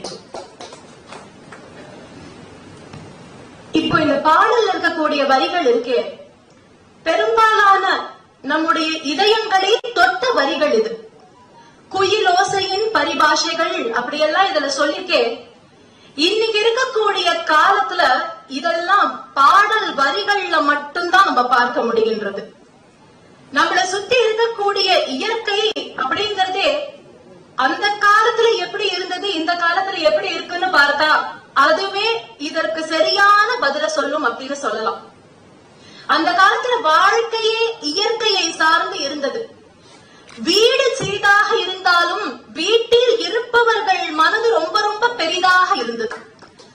அதனால ஒரு வீட்டுல பார்த்தா அம்மா அப்பா குழந்தைகளை தவிர பாட்டி தாத்தா மாமா அத்தை சித்தி சித்தப்பா பெரியப்பா பெரியம்மான்னு அத்தனை பந்துக்களும் ஒன்றாக ஒரு சிறிய வீட்டில் சந்தோஷமாக இருந்தார்கள். ஆனா இன்னைக்கு காலம் எப்படி இருக்கு அப்படின்னு பார்த்தா வீடு ரொம்ப பெருசு, 3 பெட்ரூம் என்ன, 4 பெட்ரூம் என்ன, 5 பெட்ரூம் என்ன. ஆனா அந்த வீட்டுல இன்னைக்கு ஒரு தாய் தந்தைன்னு இருந்தா அவங்களுக்கு ஒரு பிள்ளை இருக்கு. அந்த ஒரு பிள்ளையும் எனக்கு என்ன வேணும்னு கேட்கறதுன்னு பார்த்தா பிரைவசி அப்படிங்கிற ஒரு வார்த்தை. இன்னைக்கு 4 பேர் இருந்தாங்க வீட்டுல அப்படின்னு பார்த்தா 4 பேர் 4 விதமான கேட்ஜெட்ஸ் பார்த்துட்டு இருக்காங்க. ஒருத்தர் போனை பார்த்துட்டு இருக்காங்க, ஒருத்தர் டேப பார்த்துட்டு இருக்காங்க, ஒருத்தர் டிவிய பார்த்துட்டு இருக்காங்க. இப்படி இருக்கும் பொழுது மனிதருக்கு மனிதர் பேசக்கூட தெரியாத இந்த காலம் எப்படி மகிழ்வை கொடுப்பதாக இருக்கும்? மன நிம்மதி, மகிழ்வு, இது எல்லாமே வாழ்க்கையில பொருளை சம்பாதிப்பதில் மட்டுமே என்று நினைக்கின்றார்கள். ஆனா உண்மை என்ன தெரியுமா? வாழ்வதில் பொருள் இருக்க வேண்டும். வாழ்க்கையில பொருள் தேடுவது கிடையாது, நம் வாழ்வில் ஒரு அர்த்தம் இருக்க வேண்டும், ஒரு பொருள் இருக்க வேண்டும். ஒருத்தர் எழுதுறாரு, வாழ்க்கைக்கு பொருள் வேண்டும், நாம் வாழ்வதிலும் பொருள் வேண்டும். என்பது மூடத்தனம், விரல்கள் 10 மூலதனம். அடுத்து எழுதுறாரு, அதாவது அழகா சொன்னாங்க, தனி குடித்தனம் போறத பத்தி எழுதியிருக்காரு. அணில் ஆடு அப்படிங்கிற புத்தகத்துல நான் முத்துக்குமாரு, அது தனி குடித்தனம் இல்லையா, தனிமை குடித்தனமா இன்னைக்கு வாழ முடியும். அப்படி மகிழ்வுனா என்னன்னே தெரியாம இன்னைக்கு இருந்துட்டு இருக்காங்கிறதுதான் உண்மை. எங்க மகிழ்ச்சி அப்படின்னு சொன்னாலே முதல்ல நம்ம எல்லாருக்கும் ஞாபகம் வரக்கூடிய விஷயம் திருமணம் இல்லையா? ஒரு கல்யாணம் அப்படின்னு சொன்னா நிறைய மக்கள் வந்து பங்காளிகள் எல்லாரும் சேர்ந்து இருந்து கலகல கலகலன்னு இருக்கக்கூடியதுதானே கல்யாணம். ஒரு நாளைக்கு மட்டும் மகிழ்ச்சியா கல்யாணம் ஆறவங்களுக்கு பாதிக்கப்பட்டிருக்காரு போல ரொம்ப. அப்படி அந்த கல்யாணம் அப்படின்னு சொன்னா மகிழ்ச்சி. அந்த மகிழ்ச்சிக்கு முக்கிய காரணமா இருக்கக்கூடியது எதுன்னு பார்த்தா அந்த திருமணத்துல இருக்கக்கூடிய விருந்து இல்லையா? அந்த உணவு வகைகளை பார்க்கும் பொழுதே நமக்கு அவ்வளவு ஒரு மகிழ்ச்சி ஏற்படும். அதுல பழைய காலத்துல விருந்து இப்படித்தான் இருக்கணும், இவ்வளவு ஐட்டம் போடணும் எல்லாம் இருந்திருக்கு. அதுல பாட்டா மட்டன் சட்னி, துவையல், அசட் பச்சடி, பருப்பு ராயத்து, பிட்லே சாம்பார், நல்ல பொரிச்ச குழம்பு, மோர்கடி, மோதகம், ரசம், ரோசுடன் சோஜு வடை, நல்லெண்ணெய் வடை, சுமசால வடை, வெங்காய வடை, உளுந்து வடை, காரா வடை, தயிர் வடை, புளியோ ஹோரே, உளுந்தோ ஹோரே, எள்ளோ ஹோரே, தேங்காய் ஹோரே, பயத்தல்லாடு, பொரி விளங்காய், சீடை, முறுக்கு, தேங்குடல், குணுக்கு, பகோடா, கோழி அதிரசம், நொக்கல், ஏலரிசி, அல்வா ஜீரா, சுருமாலாடு, குஞ்சாலாடு, தனியாலாடு, மோகனலாடு, ரவாலாடு, கூடவரே மாஞ்சி, கச்சி, சொமாசி, பால் பாயசமுடன் கனிவர்க்கங்கள், பூவன் பழம், ரஸ்தாலி பழம், பச்சை நாடன் பழம், தேன் கதலி பழம், செவ்வாழை பழம், பலாச்சுளைகள் அப்படின்னு அந்த லிஸ்ட். ஏன் பாட்டை நிறுத்திவிட்டீர்கள்? உங்கள் இசையத்தை எந்த வெள்ளத்தில் நீத்து வந்திருக்கு. அதாவது நீங்க 12 மணிக்கே பாட்டோட பயந்துட்டு எல்லாரும் கிளம்பிடுவாங்க. ஆனா இந்த ஒரு பாட்டுக்கே உங்களுக்கு 1000 கைத்தட்டு கொடுக்கலாம். கிடையாது, அத்தனை மனப்பாடமா அதை வச்சு பேசுறதுங்கிறது பெரிய ஆற்றல். அப்படி இவ்வளவு உணவு வகைகள் பழைய காலத்துல சாப்பாடு அப்படின்னு சொன்னா விருந்துன்னு சொன்னா இருக்கும். பழைய காலத்துல இத்தனை உணவு வகைகளையும் சாப்பிடுறதுக்கும் ஆட்கள் ரெடியா இருந்தாங்க. இன்னைக்கு இத்தனை உணவு வகைகளை போடுறதுக்கு எல்லாம் தயார் தான், ஆனா சாப்பிடுறதுக்கு நம்ம எல்லாம் தயாரா இருக்கோமா? கிடையவே கிடையாது. ஏன்? எதை பார்த்தாலும் பாயசத்தை பார்த்தா சுகர் அப்படிங்கிறது தான் முதல்ல ஞாபகம் வருது. அப்ப டயபெட்டிஸ் இருக்கிறதுனால 10 ஸ்வீட் போட்டாலும் ஒரு ஸ்வீட்டுக்கு மேல நம்மளால சாப்பிட முடியறது இல்ல. இது என்னங்க மகிழ்வான வாழ்வு? அன்னைக்கு உழைச்சாங்க, அவ்வளவு கடுமையா உழைச்சாங்க, அதுக்கு ஏற்ற மாதிரி சாப்பிட்டாங்க, ஆரோக்கியமா இருந்தாங்க, அவங்களுக்கு பிரச்சனையே இருக்கல, சந்தோஷமா இருந்தாங்க. அதே போல ஒரு சினிமா எடுத்துக்கலாமே. அந்த காலத்துக்கும் இந்த காலத்துக்கும் எடுத்தா, சினிமா அப்படின்னு எடுத்தா ஒரு ஹீரோ இன்ட்ரோடக்ஷன் எப்படி இருந்தது, ஒரு ஹீரோனா எப்படி இருக்கணும் அப்படின்னு நமக்கு அச்சடிச்ச மாதிரி காண்பித்தது அந்த காலம். இன்னைக்கு யார் வேணாலும் ஹீரோ ஆயிடலாம், வில்லன் கூட ஹீரோ ஆயிடலாம், தப்பே கிடையாது. தவறு செய்பவர்கள் கூட ஹீரோ தான் அப்படின்னு எடுக்கிற மாதிரி படங்கள் இன்னைக்கு வந்தாச்சு. இது எப்படி மகிழ்ச்சியை தேடி செல்கின்றது என்று புரியல. ஒரு ஹீரோ இன்ட்ரோடக்ஷன் பாட்டு எப்படி இருக்கு? புதிய வானம், புதிய பூமி, எங்கும் பனி மழை பொழிகிறது, நான் வருகையிலே என்னை வரவேற்க வண்ண பூமழை பொழிகிறது. இதுல ஏதோ ஒரு கதை இருக்கிற மாதிரி எனக்கு தோணுது. சம்பத் சார் எதுவும் தனியா கவனிச்சுட்டாராமா? அதே போல ஒரு ஹீரோயின் இன்ட்ரோடக்ஷன் முதல்ல ஸ்கிரீனுக்கு வராங்க அப்படின்னு சொன்னா அந்த பாடல் எப்படி இருந்தது? இதயம் எனது ஊராகும், இளமையனது தேனாகும், இளமையனது ஊராகும், இளமையனது தேனாகும், மான்கள் எனது உறவாகும், மானம் எனது உயிராகும், தென்றல் என்னை தொடலாம், குளிர் திங்கள் என்னை தொடலாம், மலர்கள் மொத்தம் தரலாம், அதில் மயக்கம் கூட வரலாம், பருவம் எனது பாடல் அப்படின்னு அந்த பாட்டை கேட்டாலே நமக்குள்ள ஒரு புத்துணர்ச்சி ஏற்படுது. காலத்தால் அழிக்க முடியாத காவியங்கள் அப்படின்னு சொன்னா பாடல்கள் எப்படி இருந்திருக்கு அந்த காலத்துல. ஒரு தேசபக்தி பாட்டை பாடினோம்னா, இந்த அவ்வையாவுடைய மகன் மொழிபெயர்ப்புத்துறை இயக்குனர் இப்பயே மனைவியை பார்க்க புறப்படலாமான்னு நினைக்கிறாங்க. நீங்க இந்த மாதிரி நல்ல நல்ல பாட்டெல்லாம் கொஞ்சம் மெதுவா பாடுங்க. அதுபோல தேசபக்தின்னு எடுத்தா, வெள்ளி பனி மலையின் மீதுலாவுவோம், அலை மேலே கடல் முழுதும் கப்பல் விடுவோம் அப்படி இருந்தது. என்னது என்ன சொன்னீங்கம்மா? என்னமோ ஒரு வரி சொல்லிட்டு சொன்னீங்க. என்னது? காலத்தால் அழிக்க முடியாத பாடல்கள், தேசபக்தி பாடல்கள். ஒரு நிமிஷம் மட்டும் இங்க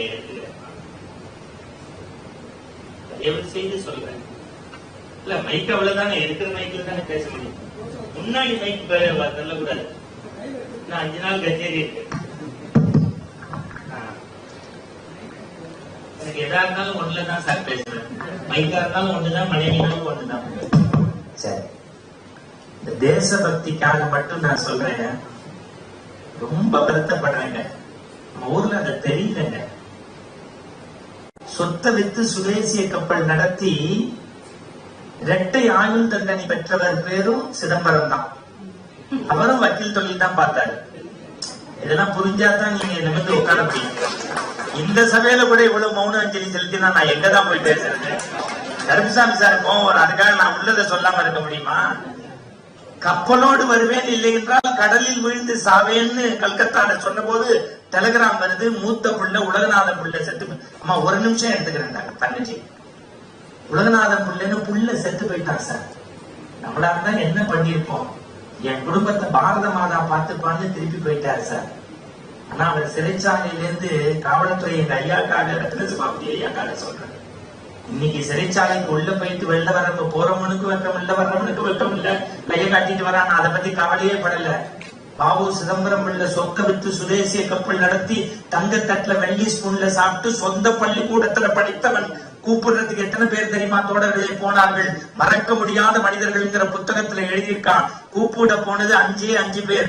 ஒண்ணு அவருடைய மனைவி, இன்னொன்னு அந்த ஜட்ஜ்மெண்ட்டை கேட்டு மனநோயாளியான தம்பி, இன்னொருத்தர் அவருடைய மைத்துனர், இன்னொருத்தர் அவங்க சமூகத்துல பிறந்த வள்ளி நாயகமும் கணபதியும், இன்னொருத்தர் ஓரமா அங்க நின்றார். என்ன பிள்ளைவா, என்னைய தெரியலையா? இந்த சிவம் பேசினா சவம் கூட எழுந்திருக்குமேன்னு சொல்லி 18 நாளைக்கு முன்னாடி ரிலீஸ் ஆகி உடம்பெல்லாம் தொழுநோய் வந்த சுப்பிரமணிய சிவா.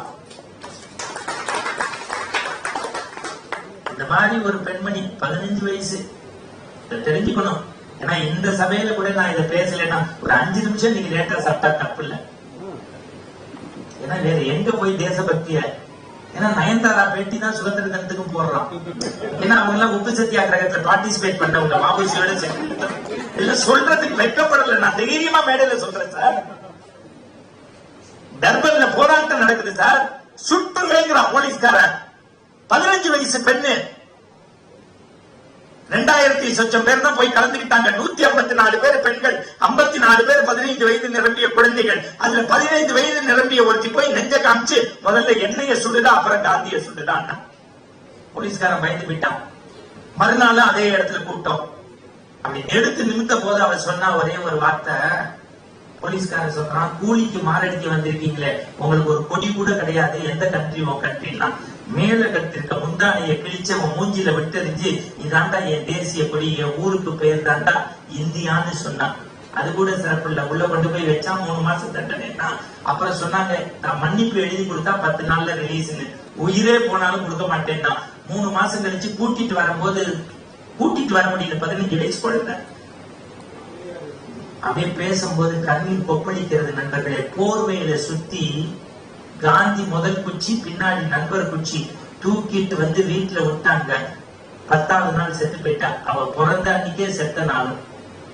அந்த எண்ணெய், அந்த மண்ணை எடுத்து தமிழ்நாட்டுல பூசிக்கிட்டார். காந்தி எழுதுறாரு வாழ்க்கை குறிப்புல, இவள் தான் என்னுடைய சுதந்திர தாகத்திற்கான குரு. அவள் பேர் தான் வீர தமிழச்சி தில்லையாடி வள்ளியம்மன். இப்ப ஒரு 6 வருஷத்துக்கு முன்னாடி அருளன் நான் ஏற்பாடுல டர்பன் போயிட்டு வந்தேன். அங்க ஒரு மனுஷன் அந்த கல்லறையை உடைச்சு மேல தமிழ்ல எழுதியிருக்கான், இவன் உலகத்திற்கு வழிகாட்டும் பெண்மணின்னு. அப்படி அந்த கல்லறையை மாற்றி புதுப்பிச்சவர் நெல்சன் மண்டேலா. இந்த குறுக்கீடுக்கு மன்னிக்கணும். இந்த செய்தியை சொன்னதுக்காகவே ஒரு கைத்தட்டி அவனுக்கு. இந்த தேசபக்தியை நினைவுபடுத்துறது. ஒரு நிமிஷம் நீங்க எக்ஸ்ட்ரா எடுத்துக்கலாம். அதே போல ஒரு பாசம் அப்படின்னு எடுத்தா, மலர்ந்தும் மலராத பாதி மலர் போல அப்படின்னு சொல்லிட்டா அத்தனை பேர் கண்ணிலையும் தண்ணி வரும். அந்த அளவுக்கு அந்த பாசத்தை பாடல்கள் மூலமாக உணர்த்திய காலம் அந்த காலம். ஒரு சோகம் எடுத்தா, உள்ளத்தில் நல்ல உள்ளம் உறங்காதென்பது வல்லவன் வகுத்ததடா கருணா, வருவதை எதிர்கொள்ளடா. அப்படி இருக்கு. ஒரு காதல் எடுத்தா, நாளுனை நீங்க மாட்டேன், நீங்கினால் தூங்க மாட்டேன், சேர்ந்ததே நம் ஜீவனே சுந்தரி கண்ணால் ஒரு செய்தி. ஒரு கணவன் மனைவி சண்டை எப்படி இருந்தது, எவ்வளவு அழகா. வளர்ந்த கலை மலர்ந்து விட்டாய் கேளடா கண்ணா, அவள் வடித்து வைத்த ஓவியத்தை பாரடா கண்ணா, குடும்ப கதை போதும் என்று கூறடா கண்ணா, அதில் கூட இந்த கலைகள் வேறு எழுதடா கண்ணா. என்ன வார்த்தைகள்! ஒவ்வொரு வார்த்தையும் காதலித்த பெண்ணை இங்கு காணுமே கண்ணா, கட்டியவள் மாறிவிட்டாள் ஏனடா கண்ணா. அந்த அம்மா பதில், காதலிதான் மனைவி என்று கூறடா கண்ணா, அன்று கண்ணை மூடிக்கொண்டிருந்தால் ஏனடா கண்ணா. இதுக்கு மேல எப்படிங்க? அந்த சண்டையில் கூட அவ்வளவு அழகு. ஒரு கேப்சியூல் மாதிரி இருந்திருக்கு. ஒரு சண்டை ஒரு கேப்சியூல் மாதிரி முடிஞ்சு திரும்ப சந்தோஷத்துக்கு வந்துருவாங்க. ஆனா இன்னைக்கு கேப்சியூல் மாதிரி ஆரம்பிக்கிற சண்டை கோர்ட்டுல போய் நிக்குதுங்க. வெறும் நீதிமன்றங்கள் இல்ல, இன்னைக்கு குடும்ப நீதிமன்றங்கள் வந்திருக்கு. இது எப்படி மகிழ்வான காலமாக இருக்க முடியும்? அதே போல அரச மரத்தை சுத்தினா குழந்தை பிறப்புன்னு சொன்ன காலம் எல்லாம் போச்சு. ஒரு வீட்டுல சர்வசகஜமா 12-15 குழந்தைங்க இருப்பாங்க. இன்னைக்கு ஒரு குழந்தைக்கு அவ்வளவு கஷ்டமா இருக்கு. இன்றைய காலத்துல ஹாஸ்பிட்டலையும் டாக்டரையும் சுத்தி வந்தாதான் இன்னைக்கு குழந்தைங்கிற நிலைமை. எத்தனை கரு உற்பத்தி மையங்கள், ஐவிஎஃப் சென்டர், ஃபெர்டிலிட்டி சென்டர்னு ஹாஸ்பிட்டல் ஆஃப் ஃபெர்டிலிட்டி சென்டரும் இன்க்ரீஸ் ஆற இந்த காலத்தை மகிழ்வான காலம் எப்படி சொல்ல முடியும்?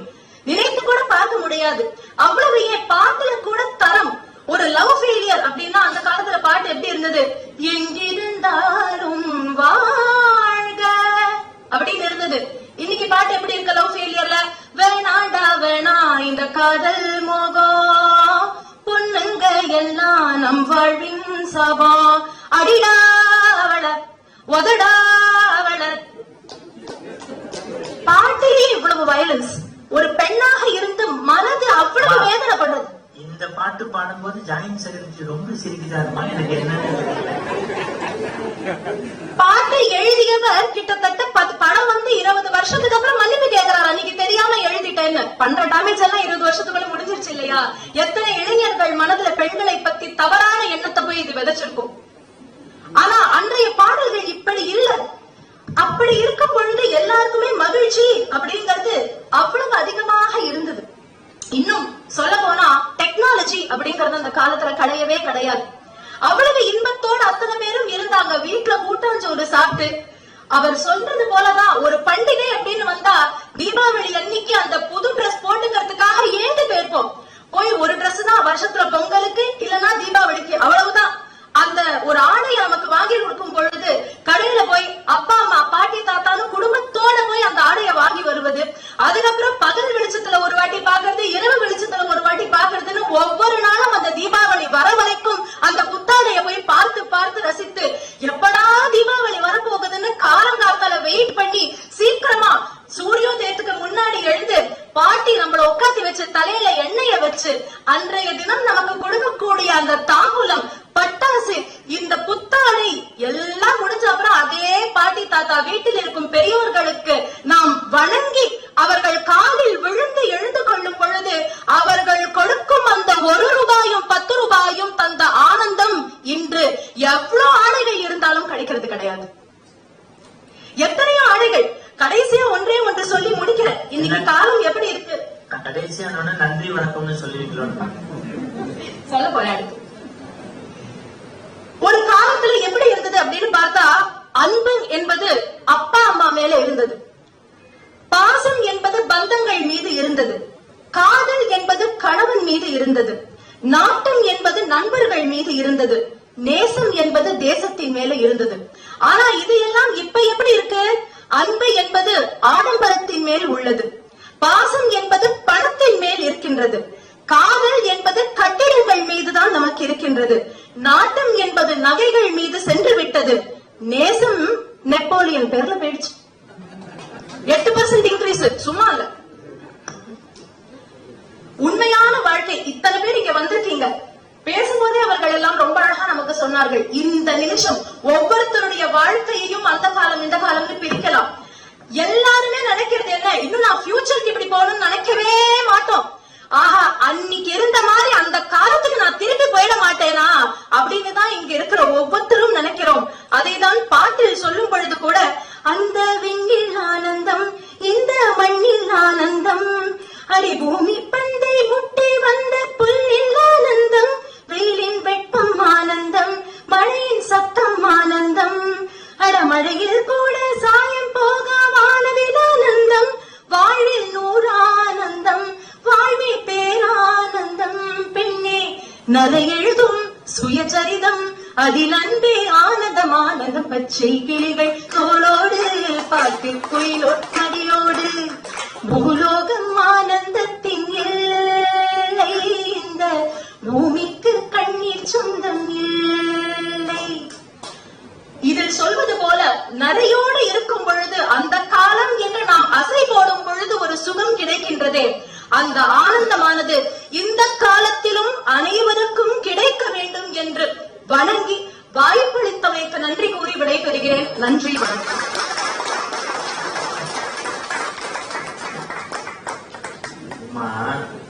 தலைவர் என்ன சொல்றாரு செக்ரட்டரிய பார்த்து, இப்படி தெரிஞ்சிருந்தா சாப்பாட்டுக்கு அப்புறமும் கண்டினியூ பண்ணிருக்கலாம் போலயே அப்படின்னு. சத்தியம் சொல்றேன் சார், இன்னொரு நாள் அவங்க நினைச்சா கூட இந்த மாதிரி பேசுவாங்களான்னு தெரியாது. அது அன்னன்னைக்கு வைப்ரேஷன் அமைகிறதுதான். அப்படியே மருத்துவர் தான் எல்லாரையும் தூங்க வைப்பாரு, நீங்க மருத்துவர் தூங்க வச்சீங்க பாட்டு பாடி இல்ல. பெரிய பெரிய கைத்தட்டு அப்படியே முதல் வரிசையில உட்காந்து அப்படியே ரசிச்சு அவர் பிளாஷ்பேக்கா லவ் சீனுக்கு எல்லாம் போயிட்டு வந்துட்டாரு. இது பெரிய விஷயம் இல்லையா? பாருங்க, அந்த போட்டோகிராஃபர் ஒரு 35 தடவை என்னை எடுத்துட்டாரு. இந்த பக்கமாவது நல்லா இருப்பேன் நான் நினைச்சு எடுக்கிறீங்களா? இருக்கிறது தானே வருது. என்ன வரி, என்ன பேச்சு, ரொம்ப இடையில பேச முடியாது, நேரம் இல்ல. ஒரு வரியில சொல்றேன் உங்களுக்காக. இந்த வைரமுத்து எழுதுவாப்புல, கடவுள் கண்ணுக்கு முன்னாடி வந்தா என்னடா கேட்பேன்? பாரதியின் சொல்லை கேட்டேன், பார்த்திபனின் வெள்ளை கேட்டேன், வள்ளுவனின் கோளை கேட்டேன், மதுரை மீனாட்சி கிளியை கேட்டேன், மாயக்கண்ணனின் குழலை கேட்டேன், தலையணை வேண்டாம் தாய்மொழி கேட்டேன், 5ஆம் வயதில் தாய்ப்பால் கேட்டேன், 6ஆம் வயதில் பொம்மைகள் கேட்டேன், 7வது வயதில் 6வது விரலாக பேனா கேட்டேன், சின்ன சின்ன தோல்விகள் கேட்டேன், சீக்கிரம் ஆறும் காயம் கேட்டேன், புல்துளி நுனியில் பனித்துளி கேட்டேன். ஒருவேளை இன்று இரவு என் கண் முன்னே கடவுள் வந்தால் என்ன கேட்பேன்? ஆண்டுக்கு ஒரு முறை ஐஓஏயில் பேசக்கூடிய வரத்தை கேட்பேன். இப்படியா ரசிகர்கள் எல்லாம் 60 காரணம் எப்படி தெரியுமா கை தட்டினாங்க? ஒருவேளை வீட்டுக்கு போறதுக்காக இப்பயே பிராக்டிஸ் பண்றாங்களோ என்னமோ. ரொம்ப பிரமாதமா, வாழ்த்துறதுக்கு வயது இல்ல. அத்தனை பேருடைய பரிபூர்ண ஒரு கைத்தட்டையும் அந்த பிள்ளைக்கு பெரிய வாழ்த்தாக நீங்க தெரிவிக்க வேண்டும். நீங்க கலைமாமி பத்மஸ்ரீ வாங்கினா கூட எப்போ ஐஓஏ கூப்பிட்டாலும் தனி கச்சேரி கூட வந்து பண்ணி தரணும். Joint secretary Vijayakumar very good, அதுல கவனமா இரு அப்படிங்கிறாரு. ரொம்ப வாழ்த்துக்கள். நானா இருந்தா தம்பி வேண்டாம் நன்றி வணக்கம்னு செக்ரட்டரி கைய பிடிச்சு ஜேடிட்ட சொல்லி ஓடி இருப்பேன். ஆனா தம்பி அப்படி இல்லை. ஆசிரியர் பணிய அறப்பணின்னு அது சிங்கக்குட்டி மட்டும் இல்ல, ஏழை பிள்ளைகளுக்காக இரவு நேரத்து நம்ம இறையன்பு சார் காஞ்சிபுரத்துல எப்படி அந்த இந்த பள்ளி நடத்தினாரோ அந்த மாதிரி நிலவொளி பள்ளி மாதிரி தேடி தேடி போய் சர்வீஸ் பண்றாரு. அதற்காக நீங்க கை தட்டணும். இந்த மடாதிபதியே கூப்பிட்டு இவருடைய சர்வீஸ் அங்கீகரிக்கிறாங்கன்னா இதுதான் தேசபக்தி. ஏன்னா நான் அம்பேத்கரையும் படிப்பேன், ஆதிசங்கரையும் படிப்பேன். யாருக்கு நல்லது இருக்குவோ எடுத்துக்கணும். அம்பேத்கர் மாதிரி ஒரு மனிதனை இனி இந்த உலகம் பார்க்க முடியாது சார். முத்துலட்சுமி ரெட்டி மாதிரி கிடைக்குமா? 3 வருஷம் ஸ்கூலுக்குள்ளே உள்ளே உடலையே சார். கரண்டி பிடிச்ச கையால கத்திய பிடிச்சு ஜெயிச்சாலே அந்த முத்துலட்சுமி ரெட்டி மாதிரி அம்பேத்கர் மாதிரி பார்ப்பவர்களுடைய உள்ளத்தை உருக்கக்கூடிய பேச்சாக சரவணன் பேச்சு இருக்கட்டும். தம்பி நல்ல தம்பி, 10 நிமிஷம் கொடுத்தா 9 நிமிஷத்துலயே முடிப்பாங்க. ஒரு கைத்தட்ட கொடுத்த இப்பதான் OPS ராமச்சந்திரன் சாருக்கு உயிரே வருது, விட்டுருவாங்க போல ஒரு மணிக்கு.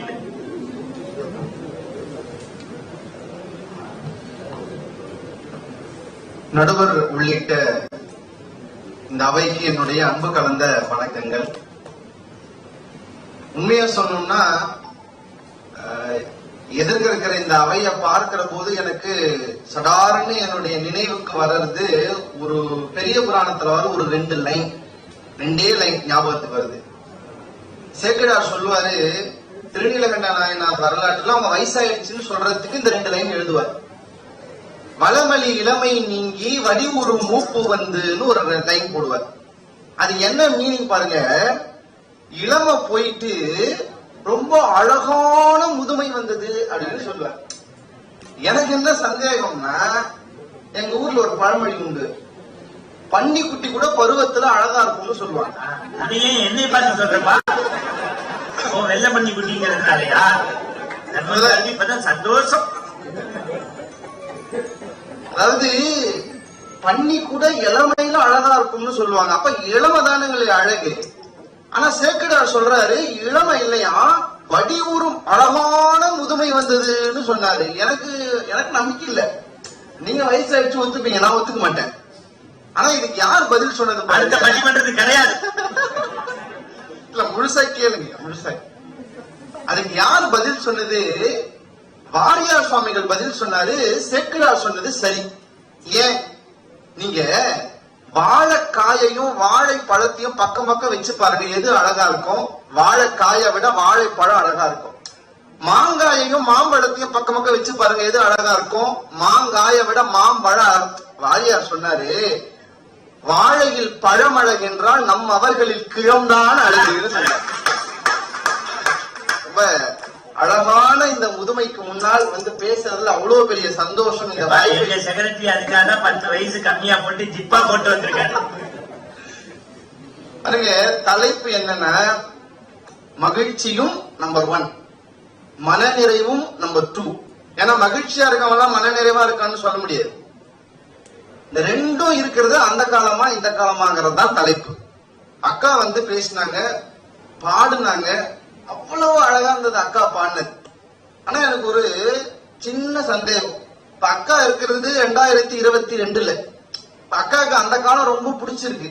அப்படியே அக்காவை டைம் மிஷின்ல ஏத்தி 1919 போய் விட்டோம்னு வச்சுக்கோங்களேன். அப்பெல்லாம் ஊர்ல எப்படி இருந்ததுன்னா, பா என் பொண்ணு ரொம்ப அழகா பாடுவாப்பா அப்படின்னு சொன்னா வீட்டுல இருக்க பெரியவர் சொல்லுவாரு, மாப்பிள்ள பார்க்க வரும்போது பொண்ணு ஊமை இல்லைன்னு தெரியறதுக்கு ஒரு பாட்டு, நவராத்திரிக்கு சுண்டல சும்மா வாங்கிட்டு வராம பாடுறதுக்கு 2 பாட்டு தெரிஞ்சா போதும், சங்கீதம்னா நம்ம பொண்ணுக்கு தேவையில்லைன்னு சொன்ன காலம் அன்றைக்கு இருந்தது. ஆனா இன்னைக்கு மாசத்துக்கு 30 நாளும் சுஜித்ராக்கா பாடுறாங்கன்னா இந்த காலம் தான் மனநிறைவும் மகிழ்ச்சியும் கொடுத்திருக்கிறத இந்த காலத்துக்கு துரோகம் பண்ணிட்டு பேசிட்டு இருக்காங்க. என்ன பண்றது பாரு. அது அவங்க அம்மா வச்சுக்கிட்டு நடுவர்கள் அம்மாவுக்கு துரோகம் பண்ணவே கூடாது. நான் சொல்றது இந்த அம்மாவுக்கு. நடுவர் அவர்களே, ஒரு சின்ன சந்தேகம், நீங்க தான் பதில் சொல்லணும். இந்த வாழ்க்கையே துன்பம்னு துறவு போன புத்தர் இந்த காலமா அந்த காலமா? அதாவது நான் படிக்கும் போதே சாய்ஸ்ல விட்டு படிச்சிடலாம். கேள்வி எல்லாம் என்னையே கேட்கறீங்க. இப்ப ஜட்ஜி தான் வக்கீல கேட்பாரு. ஐஓஏக்கு வந்துட்டாரு, இப்ப வக்கீல் கேட்கறேன். 2 ஆப்ஷன் தாங்க, இந்த காலமா அந்த காலமா? அதுவும் ஆப்ஷன் வேற. அந்த காலம். இந்த வாழ்க்கையே துன்பம்னு கரும்பு எடுத்துக்கிட்டு தெரு தெருவா போன பட்டினத்தார் இந்த காலமா அந்த காலமா? தெரியாம ஒத்துக்கிட்டேன். நான் நடுவரா அந்த காலம் தான் பாரு. 17 சித்தர்களும் இந்த வாழ்க்கையே மாயைன்னு சிவனும் சிவகதியும்னு போனது இந்த காலமா அந்த காலமா? சாமி சத்தியமா அந்த காலம் தான் பாருங்க. இந்த உலகத்திலே வாழ்க்கையை துன்பம் என்று நாட்டை விட்டு காட்டுக்கு போன துறவிகள் அந்த காலம். ஆனா இன்னைக்கு நாட்டை விட்டுட்டு புதுசா ஒரு நாட்டையே உருவாக்குற துறவிகள் வாழ்றது இந்த காலம். அக்கார்டிங் டு மை பாயிண்ட் என்னன்னா, ஒரு துறவியே இந்த காலத்துல ஒரு நாட்டே வாங்கி சந்தோஷமா இருக்க முடியும். பேசுங்கண்ணா, நீங்க எவ்வளவு பெயில் வேணாலும் எடுப்பாங்கண்ணா, ஒண்ணும் கவலைப்பட. எல்லாமே அறிவா. விஜயகுமார் சார் மாதிரி கவுண்டர் போட முடியாது. நீ ஏன் கவலைப்படுற? இப்ப விட்டாப்புலே உங்க பிரசிடென்ட் வக்கீல கூப்பிட்டு வந்துருவாரு. நீ தைரியமா பேசு, ஒண்ணும் கவலைப்படாது. அருளாண்டார் கதவை சாத்திடுவாரு, நீ பேசு. அந்த காலத்துக்கும் இந்த காலத்துக்கும் சின்ன வித்தியாசம் தான். ஒரு 10 ரூபாய் மிச்சம் பண்ணலான்னு 10 கிலோமீட்டர் நடந்து போனா அது அந்த காலம். ஒரு 10 நிமிஷத்தை மிச்சம் பண்ணலான்னு வண்டி பிடிச்சு போனா அது இந்த காலம். அவ்வளவுதான் வித்தியாசம். இன்னொன்னு சொல்றேன் பாருங்க, ரொம்ப முக்கியமானது. அந்த காலத்துல 1க்கு 3 கல்யாணம் பண்ணி கூட மனநிறைவு இல்லாம வாழ்ந்தான். உங்களை இல்லைங்க, பொதுவா சொல்றேன். அந்த காலத்துல நம்ம ஜாதகத்தை விட அந்த பிராப்தம் கிடையாதுப்பா. அந்த காலத்துல உண்மைதானே இல்லை, எங்க தாத்தாவுக்கே 3 பொண்டாட்டிதான். அந்த காலத்துல 1க்கு 3 கல்யாணம் பண்ணி கூட மனநிறைவு இல்லாமல் இருந்தது அந்த காலம். ஆனா 1 பண்ணிட்டு கூட ஏண்டா பண்ணணும்னு நினைச்சு மனநிறைவோடு இருக்கும்ல, அதுதான் இந்த காலம். 3ஆம் தேதி அனுபவத்துக்கு முன்னாடியே இப்படி பேசுறாரு. உன்னை நினைச்சா தாரத்தாரையா தண்ணி வருதுப்பா. இது டிவி ப்ரோக்ராம் இல்லைங்க, அந்த தைரியத்துல பேசுறேன். அதுதான் நீ பண்றது தப்பு. ராத்திரி போட்டுருவாங்க யூடியூப்ல, ஐஓஇல அசத்தல் பேச்சு சரவணன். ஆனா இந்த பாருங்க, மேடையில போய் பேசினா நாக்கு கோணிக்கு பாருங்க. நல்லா சொல்லுங்க, மறந்துடாதீங்க. கற்பு நிலை என்று சொல்ல வந்தால் இரு கட்சிக்கும் அதை பொதுவில் வைப்போம். ஆரெல்லாம் கற்பை விட்டு தவறு செய்தால் பெண்மையும் கற்பிடந்துட்டாதே. பட்டங்கள் பெறுவதும் சட்டங்கள் இயற்றுவது பாலிடில் பெண்கள் நடத்த வந்தோம்னு சொன்னான். என் மனைவி என் கூட படிச்சவன், என்னோட கூட படிச்சவன். அண்ணா யூனிவர்சிட்டியில PhD முடிச்சு சாய்ராம்ல ஹெட் ஆஃப் த டிபார்ட்மெண்டா இருக்கா. மேடத்துக்கு தெரியும் என் பொண்ணு வைப்பு பத்தி தான் நான் தப்பா பேச மாட்டேன். எங்க வீட்டுல கட்டுறது எல்லா வேலையும் மனைவி தான் பார்ப்பான். சத்தியம் சொல்றேன், எல்லா வேலையும் மனைவி தான் பாப்பா. அங்கதான் அவ பேராசிரியர் HOD. எல்லா வேலையும் மனைவி தான் சார் பாப்பா. நான் தேப்பேன், அவ பாப்பா. நான் தோப்பேன், அவ பாப்பா. நான் கூட்டுவேன், அது பாப்பா. சாமி குமிஞ்சி சிரிக்கிறாரு. என்ன அவரால் சொல்ல முடியல, என்னால சொல்ல முடியல, அவ்வளவுதானே. நீங்க 3ஆம் தேதியில இருந்து பார்க்கணும், பேசுங்க. இந்த திருமணத்தை பத்தி அக்கா சொன்னாங்க, அந்த காலத்துல என்னென்னலாம் திருமணம் நடக்கும்னு. அந்த காலம் திருமணம் எப்படி இருந்ததுன்னு கொஞ்சம் யோசிச்சு பார்க்கணும். மாப்பிள்ளை பார்க்க வந்திருக்காருன்னா பொண்ணுக்கு தலை நிறைய பூ வச்சு புடவை கட்டி பொம்மை மாதிரி தலை குனிஞ்சு கொண்டு வந்து நிப்பாட்டுவாங்க. அந்த அம்மா அப்படி தாடைய பிடிச்சு தூக்கி, இவன் தான் நீ மாப்பிள்ளை, ஒரு முறை பார்த்துக்கேன்னு சொல்லுவாங்க.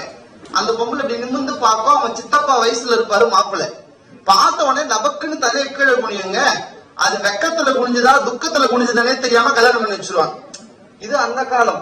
ஆனா இன்னைக்கு ரொம்ப போல்டா பொண்ணு பார்க்க போகும்போது மாப்பிள்ளை கிட்ட ஒரு 10 நிமிஷம் பேசணும்னு சொல்லி பேசக்கூடிய அளவுக்கு இன்னைக்கு மாறி இருக்குன்னா, ஒரு திருமணம் மனநிறைவோடு இருக்க வேண்டும் என்கிற சுதந்திரம் இந்த காலத்தில் கிடைத்திருக்கிறதே தவிர அந்த காலத்துல கிடைக்கலங்கிறத ஒத்துக்கணுங்க.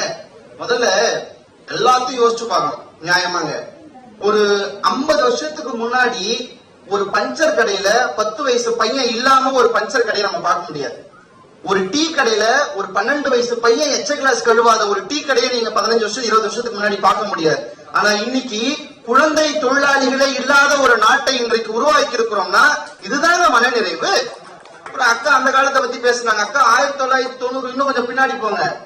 ஹஸ்பண்ட் இறந்துட்டாருன்னா வலுக்கட்டாயமா தரதரன்னு புடிச்சு போய் எரியிற நெருப்புல தூக்கி போட்ட சதி இந்த மண்ணில் இருந்த போது, தன் கணவன் இறந்த பின்னும் கூட தனக்கான இன்னொரு வாழ்க்கை துணையை ஏற்றுக்கொள்ளுகிற சுதந்திரம் இன்றைக்கு இருக்குன்னா இதுதாங்க மனநிறைவு, இதுதான் மகிழ்ச்சி. இதை விட்டுட்டு நீங்க எதை மனநிறைவு மகிழ்ச்சின்னு சொல்றீங்கன்னு எனக்கு புரியலங்க.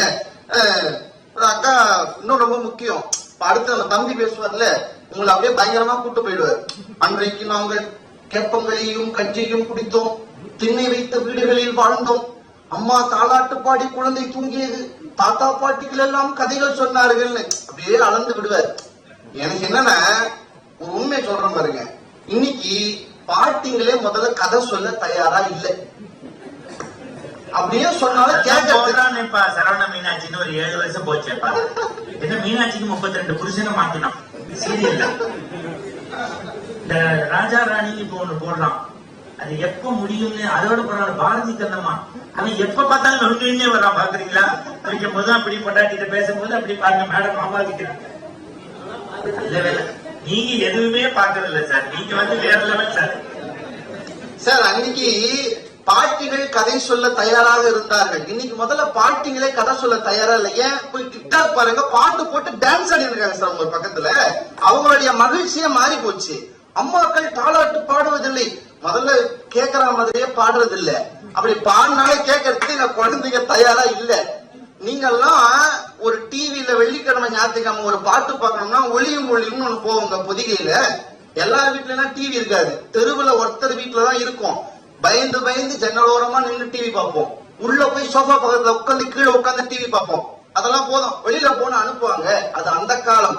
ஆனால் இன்றைக்கு நம் குழந்தைகளுக்கு கையிலேயே ஒளியும் ஒளியும் என்று மொபைல் போனை கொடுத்து அதற்கான சுதந்திரத்தை ஏற்படுத்தி கொடுத்திருக்கிறோம்ல, இதுதாங்க உண்மையிலே மகிழ்ச்சியுமான நிறைவும். எல்லாம் விட்டுருங்க, இது பணி செய்கிற இடம். ரொம்ப முக்கியமான ஒரு விஷயத்த சொல்லணும். உழைக்கின்றவர்களுடைய ரத்தத்தை உறிஞ்சி முதலாளிகள் வாழ்ந்த காலம் அன்றைக்கு. ஆனா இன்னைக்கு தொழிலாளிகளுக்கு என்ற ஒரு சுதந்திரம் இருக்குன்னா அதை இன்னைக்கு பெருசா பேசணுங்க. அன்னைக்கு எப்படி வச்சிருந்தா தெரியுமா? வேடிக்கை ஒரு கதை சொல்லுவாங்க. ஒரு ஊர்ல 2 முதலாளிங்க இருந்தாங்க. 2 பேருக்குள்ளயும் சண்டை. என்னன்னா யாருடைய தொழிலாளி முட்டாள்னு சண்டை. முதல்ல தொழிலாளி முட்டாளா இருக்கிறதுன்னா முதலாளிக்கு சந்தோஷம். யாருடைய தொழிலாளி முட்டாள்னு சண்டை. அதுல ஒரு முதலாளி சொன்னானா, டேய் என் தொழிலாளி தான்டா முட்டாரு. எப்படி சொல்ற, நீ வேணா பாக்குறியா? அவனை கூப்பிட்டான். கூப்பிட்டு ஒரு ரூபாய் கொடுத்து போய் ஆடி கார் வாங்கிட்டு வா அப்படின்னு சொன்னான். அவனும் சரிங்கய்யான்னு சொல்லிட்டு ரூபாய் வாங்கிட்டு வெளியே போயிட்டான். இவன் சொன்னா, பாத்தியா என் தொழிலாளி தான் நான் முட்டான்னு சொன்ன, சரியா இருந்ததா? இன்னொருத்தன் சொன்னா, கொஞ்சம் இருட என் தொழிலாளிய பாடுற அப்படின்ட்டு அவனை கூப்பிட்டு, டேய் நீ என்ன பண்ற, நேரா வீட்டுக்கு போய் அம்மா கிட்ட போய் நான் வீட்டுல இருக்கேன்னு கேட்டுவான்னு சொன்னான். அவனும் சரின்னு சொல்லி வெளியே போயிட்டாங்க. இவன் சொல்றான், பாத்தியா என் தொழிலாளி தான் முட்டாள். இது இங்க நடந்துட்டு இருக்கு. போன 2 தொழிலாளியும் வெளியே போய் டீ கடையில ஒண்ணா மீட்டிங் போட்டு பேசுறானுங்க, யாருடைய முதலாளி முட்டாள். 2 பேருக்கும் சண்டை. அது மொத்தம் சொல்றான், என் முதலாளி தான்டா முட்டாள். ஏன்டா? ஏய், ரூபாய் கொடுத்து ஆடிக்கார் வாங்க சொல்றான்டா, ஞாயிற்றுக்கிழமை ஏதாவது கடை திறந்திருக்கும், பைத்தியக்கார அனுப்பிச்சு வைக்கிறான்டா. அது இன்னொருத்த சொன்னானா, டேய் என் முதலாளி தான்டா முட்டாள். ஏன்? அவங்கிட்ட தான் போன் இருக்குல்ல, போன் பண்ணி வீட்டுல இருக்கலான்னு கேட்டுக்க வேண்டியதானே, எங்க போய் அனுப்பிச்சிருக்கிறாண்டா சார். தொழிலாளிகளை முட்டாளாக வைத்து உழைக்கின்ற வர்க்கம் இருந்தது அன்றைக்கு. ஆனால் இன்றைக்கு ஒவ்வொரு தொழிலாளிக்கும் தன் ஊதியத்தில் சுதந்திரம் இருக்கிறது என்றால் இதுதாங்க இன்றைய வெற்றி, இதுதான் மனநிறைவு, இதுதான் மகிழ்ச்சி. நான் ஒத்துக்கிறேன், இன்னைக்கு டெக்னாலஜி வந்துருச்சு, அறிவியல் வளர்ந்துருச்சு. ஆனா இதால சந்தோஷம் குறைஞ்சிருச்சுன்னு சொன்னா ஒருபோதும் சொல்ல முடியாதுங்க. அன்னைக்கெல்லாம் ஒருத்தருக்கு உடம்பு சரியில்லைன்னா ஹாஸ்பிட்டல் கூட்டு போனதுக்குள்ள செத்து போயிடுவாங்க. ஆனா இன்னைக்கு போன் பண்ணா 108 வீட்டு வாசல்ல வந்து நிக்குதுன்னா இதுதான் மனநிறைவு, இதுதான் மகிழ்ச்சி. அறிவியலும் தொழில்நுட்பம் நம்மை வளர்த்திருக்கிறதுங்கிற ஒத்துக்கணுங்க. நிறைவான ஒண்ணு சொல்லி முடிக்கிறேன். அதாவது கண்ணதாசன் ரொம்ப அழகா ஒண்ணு சொல்லுவார், சந்தோஷம் மகிழ்ச்சிங்கிறதெல்லாம் யாரோ கொடுக்கறது இல்ல. ஓஷோ கூட சொல்லுவார் ரொம்ப அழகா ஆங்கிலத்துல, happiness is a state of மைண்ட்னு சொல்லுவார். மகிழ்ச்சி சூழலோ காலமோ கொடுக்கறது இல்லைங்க, அது நம்ம கிட்ட இருந்தே உருவாக்கிக்கிறதுன்னு. கண்ணதாசன் ரொம்ப அழகா பாட்டுல சொல்லுவாரு, கடலளவே கிடைத்தாலும் மயங்க மாட்டேன். டேய், எனக்கு கடல் அளவுக்கு என் வாழ்க்கையில கிடைச்சா கூட ஐயோ கிடைச்சிச்சுப்பா அப்படின்னு நான் மயங்க மாட்டேன்டா. ஆனா அது கையளவே ஆனாலும் கலங்க மாட்டேன். உள்ளத்திலே உள்ளதுதான் உலகம் கண்ணா, இதை உணர்ந்து கொண்டால் துன்பமெல்லாம் விலகும் கண்ணான்னு கண்ணதாசன் சொன்னா பாருங்க. உள்ளத்திலிருந்து உலகத்தை பார்த்தால் எந்த காலமும் மகிழ்ச்சி தான். ஆனால் அப்படி பார்க்கிற மனோபக்குவம் அந்த காலத்தில் யாருக்கும் இல்லை, இந்த காலத்தில் இருப்பவர்களுக்கு வந்திருக்கிறது. அதுக்கு ஒரே உதாரணம் சொல்லிட்டு முடிக்கிறேன். கொரோனா வந்தது, எல்லாரும் வீட்டுல இருந்தோம், உலகமே கஷ்டத்துல இருந்தப்ப கூட தாயபாஸ் விளையாடிட்டு, சீட்டு கட்டு விளையாடிட்டு, பிடிச்ச சமையலாம் செஞ்சு சாப்பிட்டுட்டு, கொரோனாவுக்கு ஒரு பாட்டு போட்டு, கொரோனா கொரோனா என்ன கொன்னுடாத வீணா நெஞ்சுக்குள்ள நீயும் வர வேணா அப்படின்னு பேண்டமிக்க கூட ஜாலியா என்ஜாய் பண்ண ஒரு சமூகம் இந்த காலம்னா மகிழ்ச்சியும் மனநிறைவும் இந்த காலமே என்று சொல்லி விடைபெறுகிறேன். நன்றி, வணக்கம்.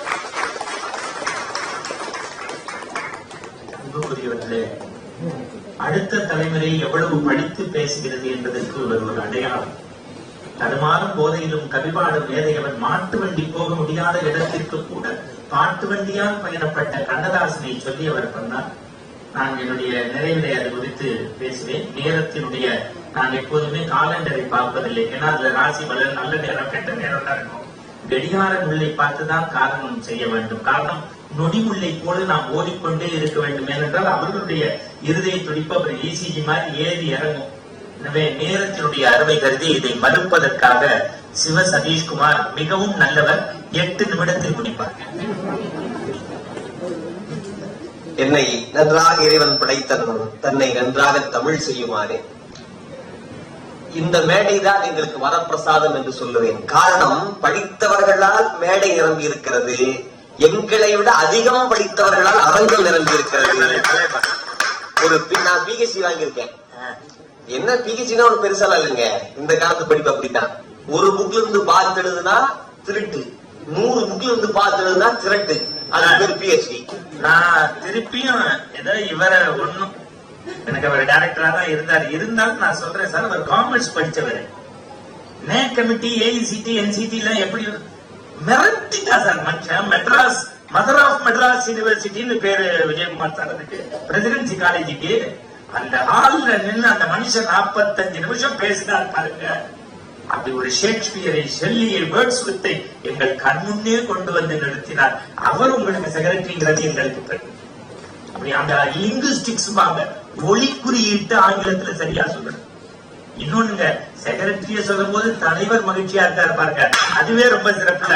சில இடத்துல செக்ரட்டரிய பண்ணா தலைவர் மூஞ்சி சின்னதா போயிடும். அதுக்கே உங்க தலைவருக்கு ஒரு கைத்தட்டு கொடுக்கணும், ரசிக்கணும், என்ஜாய் பண்ணணும். நீங்க பேசலாம். இப்பதான் என்னோட 8 நிமிஷம் ஆரம்பிக்குது. இல்ல, எங்க அண்ணா சொல்லி அனுப்பிச்சேன், பேச்சு பல்கலைக்கழகம் எங்களுடைய டாக்டர் அவ்வை நடராஜன் ஐயாவோட மகன் வந்திருக்க, தம்பி இது PhD மாதிரி இல்லப்பா, அதை விட மேலானது, நல்லா படிச்சு பேசு அப்படின்னு சொன்னார். ஆக அப்பேற்பட்ட நல்வாய்ப்பை வழங்கி இருக்கக்கூடிய அத்தனை பெரியோர்களுக்கும், நாவீறு படைத்த நடுவர் அவர்களுக்கும், பாங்கிருந்து பேசுகிற எங்களுடைய பட்டிமன்ற பேச்சாளர்களுக்கும், அங்கே கேட்கக்கூடிய அத்தனை அறிஞர் பெருமக்களுடைய அணிவலர்களையும் வழங்கி மகிழ்கிறேன். சரவணன் வந்து கலக்கினார், பாடினாரு, கல்யாணத்துல தொடங்கி கொரோனால முடிச்சாரு. எங்க அக்காவும் கல்யாணத்தை பத்தி பேசினாங்க. அவருக்கு கல்யாணம் ஆக போகிறது, இவங்களுக்கு கல்யாணம் ஆயிடுச்சு. நான் கல்யாணத்தை பத்தி பேச மாட்டேன். ஏன்னா எனக்கு ரெண்டுமே ஒண்ணுதான்ப்பா. கொரோனாவுக்கும் எந்த கிடையாது, கல்யாணத்துக்கும் எந்த கிடையாதுங்கிறாரு. அது ஒரு தொத்து வியாதிங்கிறாரு. நீ பேசுமா? நான் கல்யாணத்தை பத்தி பேச மாட்டேன். ஏன்னா எனக்கு ஒரு வாட்டி கூட கல்யாணம் ஆனதில்லை. சரவணன் பேசும்போது அந்த காலத்துல என்ன இல்லை, இந்த காலத்துல எல்லாரும் சொன்னாரு. அவர் தொடங்கும் போது சாமியார்களை பத்தி சொன்னாரு. எனக்கு சாமியார் மேல அவருக்கு ரொம்ப ஒரு பிடிப்பு இருக்கு. பட்டினத்தார் துண்டை கட்டிட்டு கதவு வச்சுட்டு போனாரு. ஆமா, அது மாதிரி நானும் பட்டிமன்றத்துக்கு வரும்போது துண்டை கட்டிட்டு வர முடியும். காலத்துக்கு தகுந்தாப்புல மாறிக்கணுங்க. நானும் ஒரு நாடு வாங்கலாம்னு நினைக்கிறேன். இந்த காலத்துல தட்டினா தங்கம் கிடைக்கும், அடிச்சா அலுமினியம் கிடைக்கும், இடிச்சா இரும்பு கிடைக்கும், படிச்சா வேலை கிடைக்காது. ஆனா நாட்டை நம்ம சம்பாதிக்கலாம் நடிச்சு. எப்படி? சாமியாராகவும் நடிக்கலாம். ஆக இந்த காலத்துலதான், இந்த காலத்தோட அந்த காலம் தாங்க மகிழ்ச்சியும் மனநிறைவும் அதிகமா இருந்துச்சு. ஒரு உணவு முறை எடுத்துக்கோங்க. உணவு முறையில அந்த காலத்துல ஒரு மேலோங்கி இருந்துச்சு. நடுவு பேசும்போதே சொன்னாரு, இப்போ கண்டு கொடுத்துருக்கான் பீஸா அப்படின்னு. வாயை பொழந்து திங்கிறான். எட்டி பார்த்தா முதுகெலும்பே வெளியே தெரியுது. முதலெழுத்தே சரியில்லை, அதை சாப்பிடறான் பீஸால. அந்த காலத்து சாப்பாடு அப்படி இல்லை. என்றைக்கும் ஆரோக்கியத்தை நமக்கு வழங்குவதாக இருந்துச்சு. இன்னைக்கு எவ்வளவோ மருத்துவம் வளர்ந்து விட்டதில்லை என்று சொல்லவில்லை. ஆனால் கடைசியில போய் நிக்கிறதுக்கு போறாங்க, கபசுர குடிநீரை குடிங்க, பப்பாளி இலை எதை குடிங்க அப்படின்னு சொல்றாங்க. ஆக ஆரோக்கியத்தையும் இந்த குறிப்பீடுக்கு மன்னிக்கணும், மருத்துவர் உட்கார்ந்து இருக்காரு. இந்த ஆண்டு புத்தக கண்காட்சியில உணவு யுத்தம்னு எஸ் ராமகிருஷ்ணன் எழுதிய ஒரு புத்தகம் ஆனந்தமிழ்ல தொடர வந்தது. செய்திக்காக சொல்றேன். அதுல பாப்கார்னா என்ன, பர்கர்னா என்ன, பீஸானா என்ன, இங்கெல்லாம் வரும்போது படிக்கணும். அதான் எதேன்பு சார் எழுதுறாரு, கற்றுக்கொள்கின்றேன், பறவையிடமிருந்து பறக்க கற்றுக்கொள்கின்றேன், மலையிடமிருந்து உறுதியை கற்றுக்கொள்கின்றேன், கல்லால் அடித்தாலும் கணிதர மரத்திடமிருந்து கற்றுக்கொள்கின்றேன், கசக்கினாலும் வாசம் தர மலரிடமிருந்து கற்றுக்கொள்கின்றேன், கடித்தாலும் சுவை தர கரும்பிடமிருந்து கற்றுக்கொள்கின்றேன், வாழ்க்கை முழுவதும் கற்றுக்கொள்கிறேன். அந்த புஸ்தகத்தை படிச்ச 10,000 மைல் நடக்கிறத பத்தி எழுதினாரு. 10,000 புஸ்தகம் படிக்கணும். இந்த மறந்துடாதீங்க, டாக்டரை வச்சு சொல்றேன். உணவு யுத்தம்னு அந்த புஸ்தகம் எஸ் ராமகிருஷ்ணனுடையது. அவருடைய கதாவிலாசம், உபமாண்டவம், தேசாந்திரி, யானம், துணை எழுத்து அதெல்லாம் அப்படி இருக்கட்டும். 1800 கோடி ரூபாய் ஆண்டுக்கு இந்தியாவில் 1800 கோடி ரூபாய் ஆண்டுக்கு பர்கர் மட்டும் சேல்ஸ் ஆகும். அவ்வளவு நோய்னு எழுதுறாரு கு. சிவராமன். இன்னும் நிறைய ஒரு கடல உருண்டையினுடைய ஆரோக்கியம் இந்த பீஸா பர்கர்ல இல்ல. இது அறிவார்ந்த சபையை நம்ம புரிச்சு கொள்ளணும். நான் மருத்துவர் வச்சுட்டு பேசுறோம்ல, அதுவே மகிழ்ச்சி தானே பேசுறேன். உணவுல நமக்கு எல்லாமே கலப்படங்க. உணவு இல்ல, மருந்துலையும் கூட ஒரு கலப்படம். ஒரு கவிஞர் எழுதியிருந்தார், இந்த போலியோ சொட்டு மருந்து போடுறாங்க பாருங்க, அது சரியா இல்லைன்னு எழுதியிருந்தார். என்ன எழுதியிருந்தா தெரியுங்களா?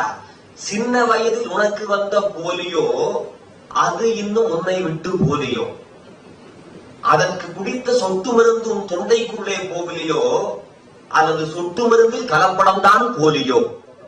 எல்லா பக்கம் கலப்படங்க, எல்லா பக்கம் கலப்படம் ஆயிடுச்சு. அதுக்காக இந்த காலத்துல நம்ம வாழ்ந்தாக வேண்டிய கட்டாயத்துல இருக்கோம். ஆனா அந்த காலம் தான் மகிழ்ச்சியும் மனநிலையும் உடையதுன்னு நம்ம சொல்றோம். அதான் எங்களுடைய வாதமொழி, வேற எதுவுமே இல்லை. இன்னைக்கு ரப்பர் அரிசி வந்துருச்சு, ரப்பர் முட்டை, பிளாஸ்டிக் எல்லாமே இப்படி ஆயிடுச்சுங்க. சரவணன் பேசும்போது சொன்னார், இப்பெல்லாம் கதை சொல்றதுக்கு பெரியவர்கள் தயாராகல, முதியோர்கள் தயாராகல. யார் சொன்னா? முதியோர்கள் வீட்டுல இல்ல, முதியோர்கள் இருக்காங்க. அவங்களை நீங்க வீட்டுல வச்சிருக்கணுங்க. இன்றைக்கெல்லாம் நம்ம எப்படி இருக்கோம் அப்படின்னா, இதயங்களுடன் பேசுவதை விட்டுவிட்டு இயந்திரங்களுடன் பேசிக் கொண்டிருக்கிறோம். இல்லையா? வீட்டுக்கு பேரு அன்னை இல்லம், அன்னை இருக்கும்போது அனாதை இல்லம், அப்படி வச்சிருக்கோம். ஆக நாம் அதையெல்லாம் மீட்டெடுக்க வேண்டும். அதுக்காக தான் அந்த பட்டிமன்றம். மகிழ்ச்சியும் மனநிறையும் உடையது அந்த காலம் தான் என்பதுதான். அது இந்த காலத்துக்கு வரணுங்கிறதா எங்களுடையது. இன்றைக்கு பள்ளிக்கூடங்கள் படிப்பை பத்தி சொன்னாங்க, பாட்டை பத்தி எல்லாம் சொன்னாங்க. அந்த காலத்துல படிப்பு குறைவாகத்தான் இருந்துச்சு, ஆனால் தரம் அதிகமாக இருந்துச்சு. இந்த காலத்துல குவான்டிட்டி அதிகமா இருக்குது, குவாலிட்டி குறைவா இருக்கிறது. நான் சத்தியம் சொல்லுகிறேன், இந்த திருவல்லிக்கேணியில ஒரு பள்ளியில ஒரு போர்டு பார்த்தனுங்க, ஒரே ஒரு போர்டு, புகையிலை இல்லாத பள்ளி அப்படின்னு. அழுதுட்டங்க. பள்ளிக்கூடத்துல புகையிலை இல்லாத பள்ளின்னு ஒரு நம்ம அங்கீகரிக்கிறோம் அப்படின்னா, இதை விட ஒரு இழிவான கல்வி நிலையில் வேற எதுவுமே இருக்க முடியாது. ஒழுக்க கல்வியை விட ஒழுக்கம் மேலானது என்று சொல்லிக் கொடுத்தது அந்த காலம். இன்னைக்கு நான் வாத்தியாரா இருக்கிறேன், பசங்களை கூப்பிட்டு நானா குட் மார்னிங் சொல்லிடுறேன். ஆமா, கூப்பிட்டு குட் மார்னிங். அவன் நம்மள மதிக்க மாட்டான். ஆனா அந்த காலத்துல மரியாதை எப்படி இருந்துச்சு? ஒண்ணும் இல்லைங்க, தமிழ் தாத்தா உதய சாமிநாதன் பாடம் படிக்க போறாரு. எங்க திருவாரூர் மடத்துல மகாத்மா மீனாட்சி சுந்தரம் பிள்ளை போற வீதின்னு தெரிஞ்சு தான் என்னுடைய ஆசிரியருக்கு செல்லக்கூடிய வழி, ஆசிரியர் மட்டுமல்ல, ஆசிரியருடைய பல்லக்கு செல்லக்கூடிய வழின்னு சொல்லிட்டு தான் காலில் போட்டிருந்த செருப்பை கலட்டி கையில வச்சுட்டு போனாரா. ஆனா இன்றைக்கு அந்த மரியாதை இன்றைய ஆசிரியர்களுக்கு படித்தவர்களுக்கு கிடைக்கிறதா? ஒரே ஒரு நிமிஷம் சரவணன் அவர்களே, சதீஷ் அவர்களே, நல்ல விஷயத்தையும் நம்ம இங்க சொல்லணும் இல்ல. போன புதன்கிழமை அன்னைக்கு அண்ணாமலை பல்கலைக்கழகத்தினுடைய தமிழ் துறையினுடைய தொடக்க விழாவுக்கு போயிருந்தேன். நீங்க அந்த சிடி இருந்தா போட்டு பாத்துக்கலாம். வைஸ் சான்சலர் அந்த நடுவுல ஒரு சேரை போட்டு அந்த சேர்ல உட்காராம பக்கத்து சேர்ல உட்கார்ந்தாரு. எனக்கு என்ன சார் நீங்க தானே, இல்ல நீங்க சிறப்பழைப்பா, இல்ல நான் உட்கார மாட்டேன் சார், நான் அப்படி ஓரமா உட்கார்ந்தேன். அதுக்கு அவர் சொன்னது, இதே பல்கலைக்கழகத்துலதான் நான் படிச்சேன், என் ஆசிரியர் உட்கார்ற நாற்காலில நான் உட்கார மாட்டேன் சார். அந்த ஒழுக்க நெறி இருக்கு பாருங்க. இன்னமும் தஞ்சை தமிழ் பல்கலைக்கழகத்தில் துணைவேந்தராக இருந்த டாக்டர் அபய் நடராஜன் அவர்கள் திருச்சியில பேராசிரியர் ராதாகிருஷ்ணனுக்குன்னு ஒழுக்கப்பட்ட நாற்காலியில உட்கார மாட்டாரு. ஏன்னா சொல்லுவாரு, இதெல்லாம் எங்கள் அப்பா துரைசாமி பிள்ளை, ஆசாமியா, இவங்க எல்லாம் போன்ற ஆசிரியர்கள் உட்காரக்கூடிய, ஆசுனால குற்றம் அறுக்கக்கூடியவர்கள், இந்த கல்லுல செதுக்கிற மாதிரி செதுக்கி உருவாக்கக்கூடியவங்க. ஆனா அரசு பள்ளி ஆசிரியர்கள் வாங்குற காசுக்கு வேலை பார்க்கணும் அப்படின்னு நாம் தான் பேசி கோர்ட்ல ஒருத்தர் கேஸ் போட்டிருக்காரு. அதை நம்ம சந்திப்போம். அட்வொகேட் சுமதி சார் நல்லா நினைச்சு பாருங்க சார், 2 ஆண்டு அவங்களுக்கான ஊதியம் தனியார் பள்ளியில சக்கையா புரியுறான். நீங்க இந்த மேடத்தை செக்ரட்டரியேட்ல இந்த இவங்களுக்கு கைத்தட்டு கொடுங்க, எனக்கு தெரியும் மேடத்தை பத்தி.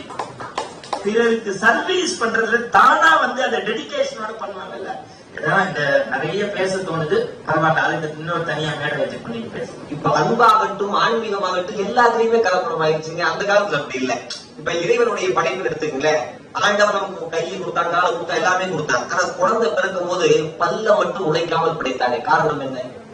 முடி முளைச்சிருக்கு, நகம் கூட கொஞ்சம் முளைச்சிருக்கு, ஆனா பல்லு மட்டும் குழந்தைக்கு இருக்காது. ஏன் அப்படின்னா, அந்த குழந்தை பிறந்ததற்கு பிறகு முதலாவதாக அருந்தக்கூடியது தாயினுடைய முளைப்பால். தன்னை ஈன்றெடுத்த அந்த தாயினுடைய முலையை கடித்து காயப்படுத்தி விடக்கூடாது என்பதற்காக ஆண்டவன் பல்லை தாராமல் படிக்கிறான். ஆனால் இன்றைக்கு தாய்மார்களே அந்த தாய்ப்பால் தருவதற்கு தயங்குகிறார்கள். அரசாங்கம் கேட்குது, அம்மா தாய்ப்பால் கொடுங்கம்மா, கெஞ்சுகிறது என்று சொன்னால், ஒரு தாய்ப்பால் தர மறுக்கிற அளவிற்கு இந்த காலம் போயிருக்கிறது என்று சொன்னால், இந்த காலத்தை எப்படி மகிழ்ச்சியும் மனநிறைவும் உடைய காலம் தான் ஏற்றுக்க முடியும்? அந்த காலம் தான் எல்லாமே இருந்துச்சு. அது மட்டும் இல்லாம மிகவும் முக்கியமான ஒன்று, எங்க நண்பர் சொன்னார், செல்போன்ல எல்லாம் வந்துருச்சு அப்படின்னு. ஆமா, அந்த காலத்துல இப்பதான் பல்ல தேய்க்கிறானோ இல்லையோ, காலை இருந்துச்சு செல்ல தேய்க்கிறான். உண்மைங்க. அந்த காலத்துல விளையாட்டுகள் எப்படி இருந்துச்சு? ஒவ்வொரு விளையாட்டுகள்லயும் நொண்டின்னு ஒரு விளையாட்டுங்க, சாதாரண விளையாட்டு. எதுக்கு நொண்டி? ஏதாவது ஒரு குழந்தை வந்து ஊனமாக பிறந்துரும், அந்த குழந்தையால விளையாட முடியாது, அந்த குழந்தை மனதை திருத்த வேண்டும் என்பதற்காக, உனக்கு மட்டும் ஊனம் இல்லை, என்னிடத்திலும் ஊனம் இருக்கிறது, எனக்கும் கால் இல்லை பார் என்று அந்த குழந்தையும் கூட்டி விளையாட வேண்டும் என்பதற்காக நொண்டியை கண்டுபிடித்து விளையாடினார்கள். இன்னைக்கு அப்படி இல்ல, குத்துடா கொல்லுடா சாவுடான்னு சொல்லிட்டு செல்போன் விளையாண்டுகிட்டு இருக்காங்க. அந்த காலத்துல வீட்டுல எதுவுமே இல்லைங்க, ஆனா எல்லாமே இருந்துச்சு. இப்ப எல்லாமே இருக்கு, எதுவுமே இல்லை. ஆக விளையாட்டுகள் இருந்து, நம்முடைய உணவு முறையிலிருந்து அனைத்துமே அந்த காலத்தில் தான் இன்பமும் மகிழ்ச்சியும் அதிகமாக இருந்துச்சு. இப்படி சொல்லி நான் நிறைவுக்கு கொண்டு வருகிறேன். இயந்திரங்களுடன் பேசிக் கொண்டிருந்தால் அது இந்த காலம், இதயங்களுடன் பேசினால் அந்த காலம். குழந்தைக்கு பக்கத்திலே ஆயாவும் அம்மாவும் மற்ற உறவினர்கள் எல்லாம் இருந்தால் அது அந்த காலம். குழந்தைக்கு பக்கத்தில் ஆயா மட்டும் இருந்தால் அது இந்த காலம். முதியோர்கள் இல்லத்திலேயே இருந்தால் அது இந்த காலம். அவர்களே முதியோர் இல்லத்தில் இருந்தால் அது இந்த காலம். வெற்றிலை பாக்கு போட்டு சிவந்தால் அது அந்த காலம் உதடு. அதுக்கு பதிலாக கெமிக்கலான லிப்ஸ்டிக் போட்டு சிவந்தால் அது இந்த காலம். நிறைவாக இப்படி சொல்கிறேன், நாகரிகத்திலும் கூட நாம் அடிமைப்பட்டவர்களாக இருக்கிறோம். கிழிந்த துணியை தைத்து போட்டால் அது அந்த காலம், நல்ல துணியை கிழித்து போட்டால் அது இந்த காலம். மகிழ்ச்சியும் மனநிறைவும் உடையது அந்த காலம்தான். சுவிஸ் பேங்கிலே கோடி ரூபாய் சேர்த்து வைப்பதை விட என் பாட்டியினுடைய சுருக்கு பையில் இருக்கிற ₹1 எனக்கு ஆனந்தத்தை தந்தது என்று சொல்லி அந்த காலத்தை நாம் மீட்டெடுப்போம் என்று கூறி இந்த அளவில் என்னுடைய பேச்சை நிறைவு செய்கின்றேன். நன்றி, வணக்கம்.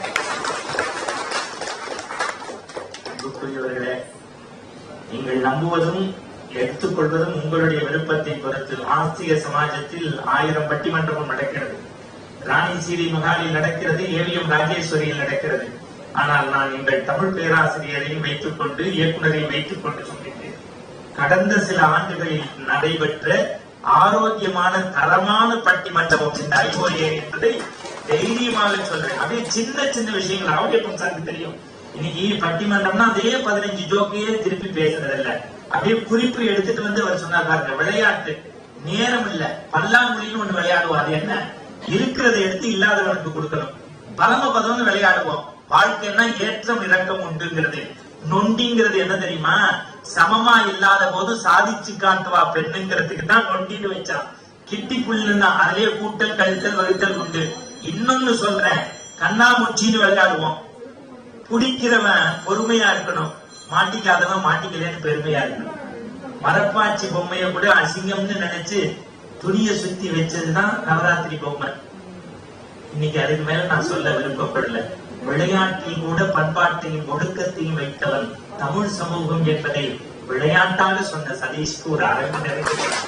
அதோட முதல் வருஷம் எங்க சாரு அப்படியே ரசிச்சு கேட்டு, அதுதான் சார் ஒரு பட்டிமன்றத்தினுடைய வெற்றி. நிறைய வளரணும். ஏன்னா இந்த ரெண்டாவது அர்த்தம் பாருங்க, மைக் எல்லாமே 30 பேர் க்ளோஸ் பண்ணுவாரு, உணர்ச்சி பெருக்கா பேசுவாரு போராட்டங்கள்ல. அப்படிப்பட்ட ஒரு சபை. உமாசங்கர் அவர்களே, நான் 5 நிமிஷத்துலதான் தீர்க்குவேன். செக்ரட்டரி சார் கவலையே படாதீங்க. அதனால அடுத்த பட்டிமன்றமும் நம்ம தான் பேச போறோம். இங்க அடுத்த வருஷம் தீபாவளிக்கோ பொங்கலுக்கோ எங்க சொந்த செலவு என்பதையும் ஐஓஏக்கு மகிழ்ச்சியோடு தெரிவித்துக் கொள்கின்றோம். ஆனால் பேச்சாளர்களுக்கு 2 பவன் செய்தி துணை செயலர் விஜயகுமார் அவர்கள் வழங்குவார்கள் என்கின்ற அவர் சொல்றாரு, இதுக்கு நீ என்னை சொல்லாமே இருந்திருக்கலாம்டா. வேடிக்கைக்கு எவ்வளவு சந்தோஷம், எத்தனை பேருடைய மகிழ்ச்சியும். நீங்கள் நிறைவாகவும் உறுதியாகவும் இறுதியாகவும் ஒரு 10 மணித்துளிகள் நீங்களும் ஒரு பாட்டோட ஆரம்பிச்சீங்கன்னா நல்லா இருக்கும். பெரிய இசை ஆசிரியர் அவரு, அதனால ஒரு 2 பாட்டை பாடினீங்கன்னா எங்களுக்கு ரொம்ப நல்லா இருக்கும். நிறைவா நீங்க பேசலாம். உங்க அனுமதியோட நான் ஒருத்தரை பார்த்துட்டு வந்தேன், நீங்க பேசிட்டே இருங்க.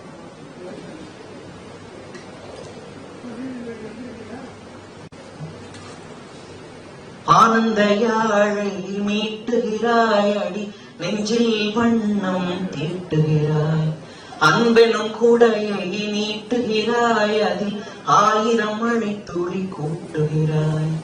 ஆனந்த யாழை நீட்டுகிறாய் அடி, நெஞ்சில் வண்ணம் தீட்டுகிறாய், அன்பெனும் கூடையை நீட்டுகிறாய், அதில் 1000 மழை துளி கூட்டுகிறாய். இரு நெஞ்சம் இணைந்து பேசிட உலகில் பாஷைகள் எதுவும் தேவையில்லை. சிறு புல்லில் உறங்கும் பனியில் தெரியும் மழையின் அழகோ தாங்கவில்லை. உந்தன் கைகள் பிடித்து போகும் வழி அது போதவில்லை, இன்னும் வேண்டும் அடி. இந்த மண்ணில் இது போல் யாரும் இங்கே என்றும் வாழவில்லை என்று தோன்றுதடி. ஆனந்த யாழை மீட்டுகிறாய் அடி, நெஞ்சில் வண்ணம் தீட்டுகிறாய், அன்பெனும் குடையை நீட்டுகிறாய், அதில் 1000 மழை துளி கூட்டுகிறாய். நடுவர் உள்ளிட்ட அவைக்கு என்னுடைய அன்பான வணக்கம். நடுவர் அவர்களே, வாதிடப்பட்டிருக்கக்கூடிய நண்பர்களே, அருமையான சான்றோர் பெருமக்களே, அருமையான தலைப்பை கொடுத்து இந்த பட்டிமண்டபத்தை நடத்த சொல்லி பணித்திருக்கிறீர்கள். அந்த காலத்து உணவு முறை நல்லா இருந்தது, இந்த காலத்து உணவு முறை நல்லா இல்லன்னு 2 பேரும் சேர்ந்து ஒரு ரவுண்டு கட்டி பேசிட்டு போனாங்க. இந்த காலத்து உணவு முறை கூட நல்லா இருக்குங்கிறதுக்கு ஒரே சாட்சி இந்த அரங்கத்துக்கு கீழே இருக்கிற நல்ல கேண்டீன் உணவு. அவங்க காலையில வந்த உடனே என்னை இங்க ஒரு பெரிய ஒரு ஐயா என்ன நல்லா ரிசீவ் பண்ணி அருமையா உபசரிச்சு அருமையான காஃபி கொடுத்தாரு. 8:15 அருமையான இட்லி மேடம், 4 இட்லி 1 வடை. என்ன ஒரே சோகம், அவருக்கு 2 வடை கொடுத்தாரு, நான் கேட்டது 2வது வடை இல்லன்ட்டாரு. அவ்வளவு அருமையான இட்லி கொடுத்து, அவ்வளவு அருமையான வடை கொடுத்து, அருமையான காஃபி கொடுத்து அப்படி உபசரிச்சாங்க. ஏங்க இந்த காலத்து உணவு முறை நல்லா இல்லையா? அந்த காலத்து உணவு முறை நல்ல உணவு முறை மட்டுமே இருந்துச்சு. இந்த போறவங்க 2 பேரா போகணும், 5 பேரா போய் எனக்கு அட்டை. நடுவர்களே, அந்த காலத்துல நல்ல உணவு முறை இருந்தது, ஒத்துக்கிறோம் நாங்க. இந்த காலத்திலயும் உணவு முறை இருக்கு, நல்ல உணவு முறையும் இருக்கு, தேவையில்லாத உணவு முறையும் இருக்கு. நாம எதை தேர்ந்தெடுக்கிறோங்கிறது தான் சார் முக்கியம். நாம எதை தேர்ந்தெடுக்கிறோங்கிறது தான் முக்கியம். நீங்க தேவையில்லாத உணவு முறைகளை பூரா தேர்ந்தெடுத்து நோய்களை பூரா நீங்க வரவழைச்சிட்டீங்க அப்படின்னா இப்போ காலத்தின் மேல குற்றம் சொல்ல முடியுமா? நடுவில் நீங்க பேசும்போது சொன்னீங்க, எங்க வீட்டுல என் மனைவி தான் எல்லா வேலையும் பாப்பான்னு சொன்னீங்க. சொல்லிட்டு அது வேற இன்டர்பிரேஷன் வேற சொன்னீங்க. நான் சமைப்பேன், அவ பாப்பா. நான் துவைப்பேன் அவ பாப்பா அப்படின்னு சொன்னீங்களா இல்லையா? ஆனா எங்க வீட்டுல அப்படி இல்ல நடுவர். எங்க வீட்டுல அப்படி இல்ல. ஊர்கள் எல்லாம் பட்டிமன்றம், கருத்தரங்கம், இசையரங்கு நிகழ்ச்சி எல்லாம் முடிச்சுட்டு 12-1 மணிக்கு தான் வீட்டுக்கு போவேன். நான் போற வரைக்கும் எங்க வீட்டம்மா சாப்பிடாமலே காத்திருப்பாங்க. கை தட்டுங்க, நல்லா கை தட்டுங்க பெருமக்கள். நான் போற வரைக்கும் சாப்பிடாமலே காத்திருப்பேன். ஏன் தெரியுமா? நான் போய் தானே சமைக்கணும். இப்ப நான் கை தட்ட சொல்லணும். எனக்கு கொஞ்சம் நெஞ்சம் தான் நினைச்சேன், சுத்தமா இல்லைங்கிறதாப்பா ரொம்ப சந்தோஷம். ஏன் இதை நாம தப்பா நினைக்கிறோம்? நம்ம ஏங்க ஒரு காலத்துல வீட்டுல ஆண்கள் மட்டும் வேலைக்கு போனாங்க. இப்ப பெண்கள் வீட்டு வேலையை பூரா கவனிச்சுட்டாங்க. இன்னைக்கு ஆண்களுக்கு நிகராக பெண் சமூகமும் எல்லா வேலையிலும் எல்லா விஷயத்திலும் உயரத்தில் இருக்கும் போது ஏன் சார் வீட்டு வேலையை கூட்டு உழைப்பாக மாற்றக்கூடாது? வீட்டு வேலையை கூட்டு உழைப்பாக மாத்துறது இந்த காலம் சார். ஒரு பாட்டு பாடின இசையரங்கத்துல, உன் சமையலறையில் நான் உப்பா சர்க்கரையா, நீ படிக்கும் அறையில் நான் கண்களா புத்தகமா. எங்க அப்பா என்ன ஓமை இந்த பாட்டுல. ரொம்ப ரொம்ப பிடிச்சு போய் இந்த பாட்டை பாடினேன். அந்த அரங்கத்தில் இருக்கக்கூடிய ஒரு சட்டக்கல்லூரில படிக்கிற மாணவி எழுந்து சொன்னா, என்ன பாட்டு இது? பாட்டாது என்ன விளக்கண மாதிரி பாடிட்டு இருக்கிற அப்படின்னு என்னைய பார்த்து, ஏமா நான் பாடுனதுல குற்றம் இருக்கா அப்படின்னு. பாட்டு நல்லா பாடுங்கயா, என்ன பெரிய அது ஒரு பெரிய கவிதைன்னு பேசுறீங்க, அது கவிதையா? இன்னொரு தடவை பாடுங்க அப்படின்னாங்க. நான் திரும்ப பாடினேன், உன் சமையலறையில் நான் உப்பா சர்க்கரையா. என்ன பொருள் சொல்லுங்க அப்படின்னாங்க. நான் சொன்னேன், இல்ல காதலன் கேட்கிறான், சமையல சமைக்கிறவா, நீ சமைக்கிற சமையல் அறையில நான் யாரு, உப்பா இல்ல சர்க்கரையான்னு கேட்கிறான். சரி அடுத்த வழி பாருங்க அப்படின்னா பாருங்க, நீ படிக்கும் அறையில் நான் கண்களா புத்தகமா. யார் கேட்கிறா? காதலி கேட்கிறா காதலனை பார்த்து. என்னன்னு, நீ படிச்சுட்டு இருக்கிற அந்த அறையில நான் கண்களா புத்தகமான்னு அவ கேட்கிறான். அப்ப அந்த வழக்கறிஞர் தொழில் படிச்சுட்டு இருக்கிற மாணவி கேட்டா, இது நல்ல பாட்டுன்னு பேசுறியே, இன்னைக்கும் பெண்கள் தான் வீட்டுக்குள்ள சமைச்சுக்கிட்டே இருக்கணும், ஆண்கள் பூரா கால் மேல கால் போட்டு உட்கார்ந்துட்டு படிச்சுக்கிட்டே இருக்கணும்னு சொல்லாம சொல்லக்கூடிய பாட்டுன்னு இன்னைக்கு இருக்கக்கூடிய பெண்கள் விழிப்புணர்வோடு ஒரு பாட்டை கூட அணுகிறாங்க நடுவர்கள. என்ன காலம் இது? எல்லா உரிமைகளையும் கேட்டு பெறுகிற, போராடி பெறுகிற காலம். இந்த காலத்துல போய் நல்லாங்கிறீங்களே. நான் கேட்கிறேன், என் மனைவி நடுவர்களே, கும்கி படம் வந்ததுல இருந்து தோசை சுடும் போது கூட பாட்டாதான் பாடுறாங்க. அடே இது நல்லா இருக்கு. அவங்க கும்கி படத்துல ஒரு பாட்டு இருந்துச்சு, ஏப்பா அதுல பொண்டாட்டிக்கு வேலை செய்யறது போது மட்டும் என்னைய பார்த்து பேசாதீங்க, அந்த பார்த்து பேசுங்கப்பா. ஏற்கனவே என்னை ஒரு மாதிரி பாக்குறாங்க எல்லாரும். ராஜாமணி சாருக்கு ரொம்ப உத்து பாப்பா இப்பதான். சேம் பிளட் இருக்கும். அது தோசை சுடும் போது கூட எங்க வீட்டம்மா பாட்டு பாடுறாங்க. எங்க வீட்டம்மாவும் இசையாசிரியர் தான், நானும் இசையாசிரியர் தான். தோசை எடுத்து அப்படியே மாவு எடுத்து அப்படியே அந்த இதுல ஊத்தும் போது பாட்டு பாடுற பாட்டு ஆரம்பிப்பா. கையளவு மாவு ஊத்தி கடலளவு தோசை மச்சான், கையளவு மாவு ஊத்தி கடலளவு தோசை மச்சான், அளவு தேவையில்லை, ஆனா இதுதான் தோசை மச்சான். கல்யாணம் ஆகி எனக்கு 12 வருஷம் ஆச்சு நடுவில். இன்னைக்கு வரைக்கும் எங்க வீட்டம்மா வட்டமா தோசை சுட்டு கொடுத்ததே இல்லை. நான் கூட கேட்டேன், ஒரு நாளா எனக்கு வட்டமா தோசை சுட்டு கொடுத்துருக்கியா அப்படின்னு கேட்டேன். எங்க வீட்டம்மா சொன்னாங்க, ஆமா என்ன வட்டமா சுட்டு கொடுத்தா நீ பிச்சுதான் திங்க போற, உனக்கு எதுக்கு வட்டமா அப்படின்னாங்க. அந்த பாட்டை பாடி முடிச்சாங்க பாருங்க. கையளவு மாவு ஊத்தி கடலளவு தோசை மச்சான், அளவு தேவையில்லை, அட இதுதான் தோசை மச்சான், நீ தின்னுட்டு போனாலும் திங்காம போனாலும் இதுதான் தோசை மச்சான். என் பொண்ணு 8வது வகுப்பு படிக்கிற அவ அந்த தோசையை பார்த்து அப்படின்பா, பயந்து போய். எங்க வீடே அவ்வளவு மகிழ்ச்சியா இருக்கு சார். வீட்டு வேலையை கூட்டு உழைப்பாக சமதர்மமா வீட்டுல இயங்கிட்டு இருக்கிறமே, இது மகிழ்ச்சி இல்லைன்னு பேசுறீங்க. பள்ளிக்கூட வாழ்க்கை இன்னைக்கு எவ்வளவு சமதர்மமான ஒரு வாழ்க்கையா, ஜனநாயக பூர்வமான வகுப்பறையா மாறி இருக்கு சார். ஸ்லேடை வச்சுக்கிட்டு பேசுற மிகப்பெரிய ஒரு பேச்சாளர், தமிழ்நாட்டுடைய மிகப்பெரிய இலக்கியவாதி கீவாஜா ஐயா அவங்களை பத்தி பேசணும்னா நீங்க 1 மணி நேரம் பேசுவீங்க.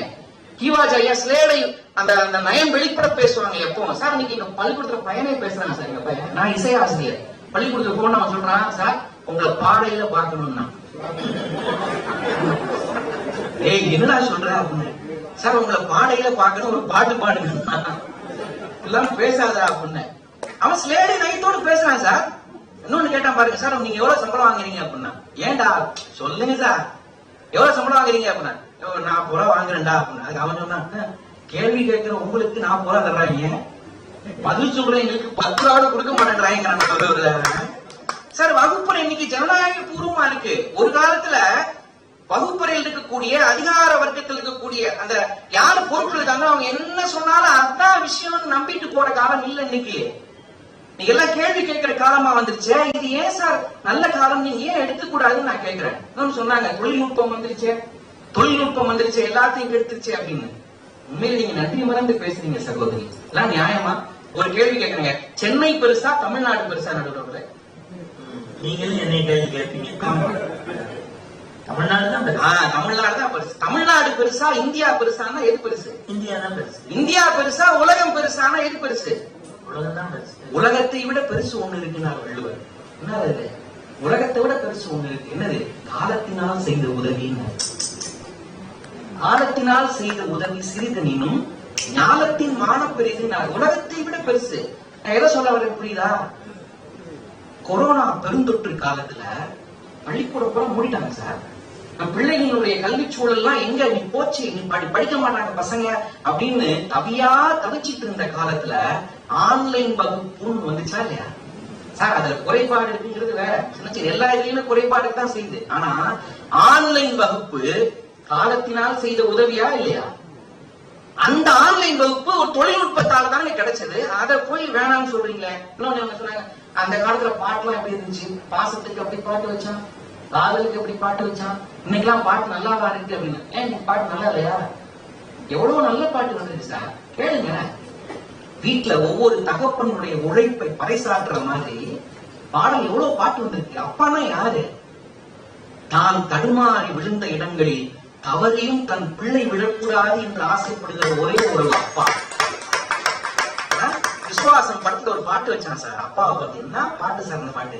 அப்பா குழந்தைய பார்த்து தாராட்டி பாடுற மாதிரி, கண்ணான கண்ணே கண்ணான கண்ணே என் மீது சாயவா, பொன்னான நெஞ்சை பொன்னான கையா பூ போல நீவவா, நீ தூங்கும் போது முன்னெற்றி மீது முத்தங்கள் வைக்கணும், போர்வைகள் போர்த்தி போகாமல் தாழ்த்தி நான் காவல் காக்கணும், எல்லோரும் தூங்கும் நேரம் நீயும் நானும் மௌனத்தில் பேசணும்.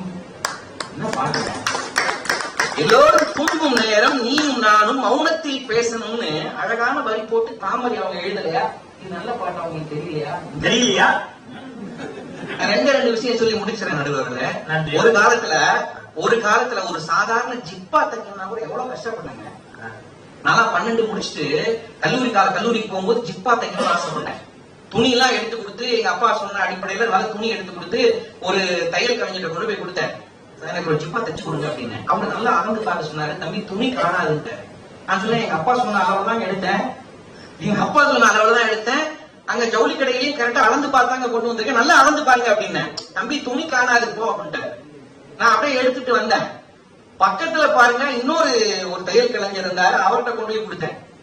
நீங்க சரியா இருக்குமான்னு பாருங்க, எனக்கு ஜிப்பா தைக்க முடியுமா அப்படின்னு. அவரு அளந்து பார்த்துட்டு சூப்பரா ஜிப்பா தைச்சு கொடுத்துறேன், 2 நாள் கழிச்சு வாங்க அப்படின்னாரு. 2 நாள் கழிச்சு வந்தேன். தையல் கலைஞருடைய பையன், குட்டி பையன், நான் கொடுத்த துணியில ஜிப்பா தைச்சு போட்டிருந்தான். நான் கொடுத்த துணி இல்ல, நம்ம கொடுத்த துணியில அதே துணியா இருக்குன்னு தொட்டு பார்த்தேன். நான் வாங்கி கொடுத்த துணிதான். ஆஹா, உங்க அப்பா எங்கடா பொண்ணு உள்ள இருக்கிறாரு. அப்பா வந்தாரு. பையனே உள்ள போட விரட்டினாரு. வந்தவன நான் சொன்னேன், அவன் உள்ள அனுப்பாதீங்க, எனக்கு ஜிப்பா தைச்சிங்களா அப்படின்னு. உடனே படா எனக்கு தச்ச ஜிப்பா கொண்டு காமிச்சாரு. நான் எடுத்து போட்டு பார்த்தேன், அவ்வளவு கரெக்டா இருந்துச்சு. சந்தோஷப்பட்டேன். தையல் கலைஞர்னா நீதாயா பெஸ்ட் தையல் கலைஞர், பெரிய கெட்டிக்கான ஐயா. பக்கத்துல இருக்கிற தையல் கலைஞர்கிட்ட கொண்டு போய் நான் துணியை கொடுத்தேன். அவன் அளந்து பார்த்துட்டு துணி அளவு பத்தாது போ அப்படின்ட்டான். ஆனா நீ எனக்கு ஜிப்பா தச்சது மட்டும் இல்லாம அந்த துணியை எடுத்து உன் பையனுக்கு ஒரு ஜிப்பா தச்சிருக்கிறியே, உலகத்திலேயே நம்பர் 1 தையல் கலைஞர் நீதாயா, அவனால முடியாது உன்னால எப்படி முடிஞ்சதுன்னு கேட்டேன். அதுக்கு அவன் பதில் சொன்னா, இல்ல அவருக்கு 2 பசங்க அப்படின்னா. அவருக்கு 2 பசங்க அப்படின்னா ஒரு காலத்துல இவ்வளவு துன்பப்பட்டமா இல்லையா? ஒரு காலத்துல இவ்வளவு, ஆனா இப்ப அப்படி இல்ல சார். இப்போ சரவணன் சாருக்கு சிப்பா வேணுமா, உங்களுக்கு சிப்பா வேணுமா? அந்த இந்த மாதிரி நான் ஜிப்பாவே போட மாட்டேன். ரெடிமேட் ஜிப்பா நீ போனோம்னா நமக்கு அளவுக்கு அப்படியே நமக்கு அளவு சரியில்லைனா கூட அந்த ஜவுளி கடைக்கு வெளியிலேயே ஒரு தையல் கலைஞர் இருக்காரு, வெட்டி ஒட்டி நீட்டா அழகா தச்சு கொடுத்து ஜம்முன்னு வந்துருவாங்க. இப்படி வாய்ப்பு வசதிகள்லாம் வந்திருக்கு. இந்த நவீனத்தை ஏங்க நீங்க ஏத்துக்க மாட்டேங்க? இப்படி ஒரு கேள்வி கேட்டு முடிக்கிற நடிகர்களின் இந்தியாவினுடைய மிகச்சிறந்த ஓவியங்கள் அஜந்தா எல்லோரா ஓவியங்கள். யாராவது மறுக்க முடியுமா? எதிரணி சார்ந்த சிவசத்திய ஐயாவை பார்த்து கேட்கிறேன், இந்தியாவின் மிகச்சிறந்த ஓவியங்களான அஜந்தா எல்லோரா ஓவியத்தை வரைஞ்சது யாரு? யாருக்குமே தெரியாது. அக்கா தெரியுமா? தெரியாது.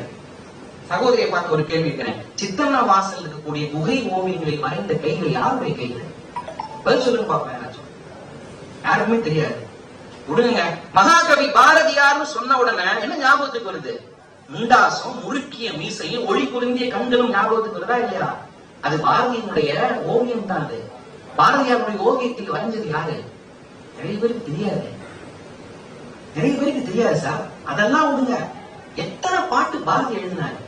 சின்னஞ்சிறு கிளியே கண்ணம்மா செல்வ களஞ்சியமே, ராகமாளிகையில பாடுவாங்க. சகோதரி விட்டா அரை மணி நேரம் இந்த ராகந்தானமலை பாட்டு இந்த பாட்டை பாடுவாங்க. இந்த பாட்டை பாரதியார் பைரவி ராகத்துல தான் பாடினாரு. நம்ம இப்ப காப்பியை வச்சுக்கிட்டு 5 ராகம் காப்பி ராகத்தை சேர்த்து பாடிட்டு இருக்கிறோம். பாரதியாருடைய குரல் கேட்டிருக்கோமா நம்ம? அந்த காலத்திலேயே நொட்டேஷன் போட்டு பாட்டு எழுதுறாங்க சார் மகாகவி பாரதியார். பாரதியார் எழுதின நொட்டேஷன் இருக்கு. பாரதியாருடைய குரலை கேட்டுக்கோமா? சிறந்த ஓவியங்களை வரைஞ்சது யாருங்கிற தகவலை நாம பதிவு மறந்துட்டோம். இந்தியாவுடைய மிகச்சிறந்த இசைக்கலைஞருடைய குரலை பதிவு செய்ய மறந்துட்டோம். ஏன்? அப்ப வாய்ப்பு இல்ல, வசதி இல்ல. ஆனா இன்னைக்கு எல்கேஜி படிக்கிற பாப்பா ஒரு ஆப்பிள் படம் வரைஞ்சிட்டு கீழே ஆர்ட் பை காவ்யா அப்படின்னு பேரு. ஏன்? எல்லா பிள்ளைகளுக்கும் தெரியுது தன்னை அடையாளப்படுத்திக்கணும்னு. அப்போ இப்ப வாய்ப்பும் வசதியும் வந்திருக்க. இந்த வாய்ப்பும் வசதியும் கொண்ட இந்த நவீன காலம் மன நிறைவையும் மகிழ்ச்சியும் கொடுக்குது அப்படின்னா ஏன் ஒத்துக்க மாட்டேங்க? ஒரே வரையில சொல்லி முடிக்கிறேன். சங்கீத மூர்த்தியில தியாகராஜர் தான் முதன்மையானவர். இவங்க பேசினாங்களே, இன்னைக்கு இருக்கிற காலம் எல்லாமே நல்லா இல்ல, இசைக்கான காலமே இல்லன்னு பேசினாங்களே. நான் அவங்களை அன்போடு மறுத்து சொல்றேன். 1900 1900 தியாகராஜர் பரம்பரையில வந்தவங்க என்ன பண்ணாங்க தெரியுமா? 2 கோஷ்டியா நின்று, சின்ன கட்சி பெரிய கட்சி 2 கோஷ்டியா நின்று சண்டை போட்டாங்க. எதுக்கு? நான் தான் தியாகராஜ ஆராதனை விழா நடத்துவேன், நான் தான் தியாகராஜ ஆராதனை விழா நடத்துவேன், நான் தான் அந்த பரம்பரையை சேர்ந்தவன்னு 2 கோஷ்டி சண்டை போட்டு சொன்னா ஆச்சரியப்படுவீங்க. எனக்கு சொல்ல கூட வெக்கமா இருக்கு. போலீஸ் பந்தோபஸ்தோட தியாகராஜ ஆராதனை விழா நடந்தது. போலீஸ் பந்தோபஸ்தோட. போன கூட்டத்துக்கு தேதி கேட்கும் போது நம்ம என்ன சொன்னாங்க? நடுவர்கள தியாகராஜ ஆராதனை விழாக்கு போறேன்னு சொன்னாங்க. சொன்னாங்களா இல்லையா? எவ்வளவு மகிழ்ச்சி அதுக்கு பாடிட்டு வந்தாங்க அம்மா. அந்த நன்றி மறந்து பேசலாமா? ஆராதனை செய்கிற உரிமை எனக்கு தான் சண்டை போட்டாங்க. சண்டை எப்ப தீர்ந்தது தெரியுமா? சண்டை யார் தீர்த்தது தெரியுமா? தன்னுடைய சொத்து முழுவதையும் தியாகராஜர் ஆராதனை விழாவுக்கு எழுதி வச்சு அவருக்கு சமாதி எழுப்பி ஊர் ஊரா அலைஞ்சு 2 கோஷ்டிகளுக்கும் சமரசம் செஞ்சு வச்சது யார் தெரியுமா? தேவதாசி குலத்தை சேர்ந்த பெங்களூர் நாகரத்தினம் அம்மான்ற ஒரு அம்மா சார். என்ன பெரிய கொடுமை தெரியுமா? அப்படி கோஷ்டி பூசல் எல்லாம் சரி பண்ணி தியாகராஜர் ஆராதனை விழாவை ஏற்பாடு செஞ்சு நடத்த ஆரம்பிச்ச அந்த அம்மாவைய உள்ளுக்குள்ள பாடக்கூடாதுட்டான் சார். உள்ளுக்குள்ள பாடக்கூடாது. ஏன்? பொம்மநாட்டிகள் எல்லாம் பாடக்கூடாது, தீட்டுன்ட்டான். பொம்மநாட்டிகள் பாட முடியாது இந்த காலத்துல. நாதஸ்வர கலைஞர்களுக்கு தியாகராஜர் ஆராதனை இடமே கிடையாது முன்ன. ஆனா இன்னைக்கு சகோதரி போயிட்டு வந்துட்டாங்க. இப்படி நன்றி மறந்து பேசலாமா? நீங்க எல்லோருக்கும் சமதர்மமான வாய்ப்பும் வசதியும் இன்னைக்கு இந்த காலத்துல கிடைச்சிருக்கு. இந்த வாய்ப்பையும் வசதியும் பயன்படுத்தி இந்த காலத்தை பொற்காலமாக மாற்ற வேண்டிய பொறுப்பும் கடமையும் நமக்கு இருக்கு. நம்மளால செய்ய முடியும். அந்த கால வாழ்க்கை எல்லோரையும் உயரத்தில் வைத்து அழகு பார்த்தது, ஒத்துக்கிறேன். அந்த காலத்து வாழ்க்கை எல்லோரையும் உயரத்தில் வைத்து அழகு பார்த்தது, ஒத்துக்கிறேன்.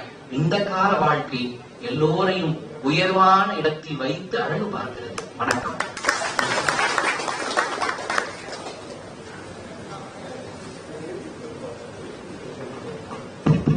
அன்புக்குரியவர்களே, பொதுவாக பட்டிமண்டபத்தினுடைய மரபுப்படி தீர்ப்போ முன்னுரையோ அமர்ந்து சொல்வதுதான் இதுவரைக்கும் தமிழ்நாட்டினுடைய வழக்கம். ஆனால் இந்த மேடையினுடைய கணம் கருதி அனைவரும் மிகுந்த அறிவாய்ந்த சான்றோர்கள் என்கின்ற ஒற்றை காரணத்திற்காக என் பேச்சு நிற்கிறதோ இல்லையோ நானாவது நின்று பேச வேண்டும் என்று உங்கள் அனுமதியோடு என் தீர்ப்புரைக்கு வருகின்றேன்.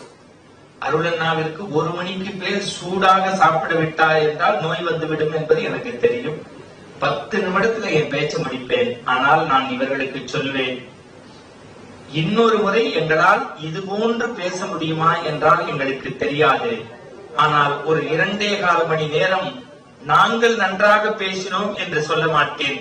நீங்கள் நன்றாக கேட்டதனால் இவர்களால் நன்றாக பேச முடிந்தது. இவர்கள் பேச்சு பிடித்திருந்து உங்களுக்கு பாராட்ட மனம் இருப்பவர்கள் மட்டும் கைத்தட்டலாம். இந்த 4 பேர்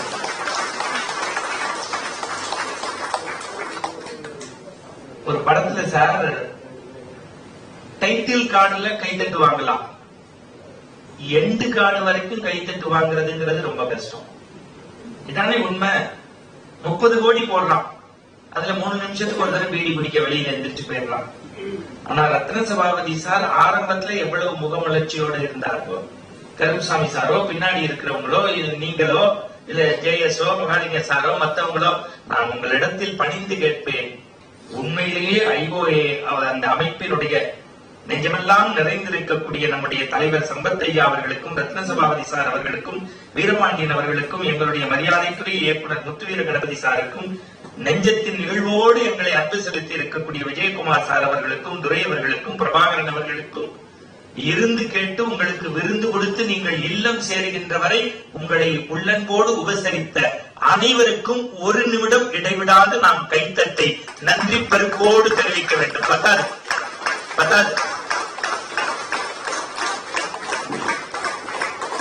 இதெல்லாம் பேடிஎம்ல எங்களுக்கு பணம் போட்டு ஜூம்ல பேசுங்கிறான். பேச சொல்லிட்டு அவன் போயிடுறான். நான் நாய்க்குட்டியோட எல்லாம் பேச வேண்டியிருக்கு ரோட்டரியில. என்ன பேசியா காசு வாங்கிட்டீங்களேங்கிறான்.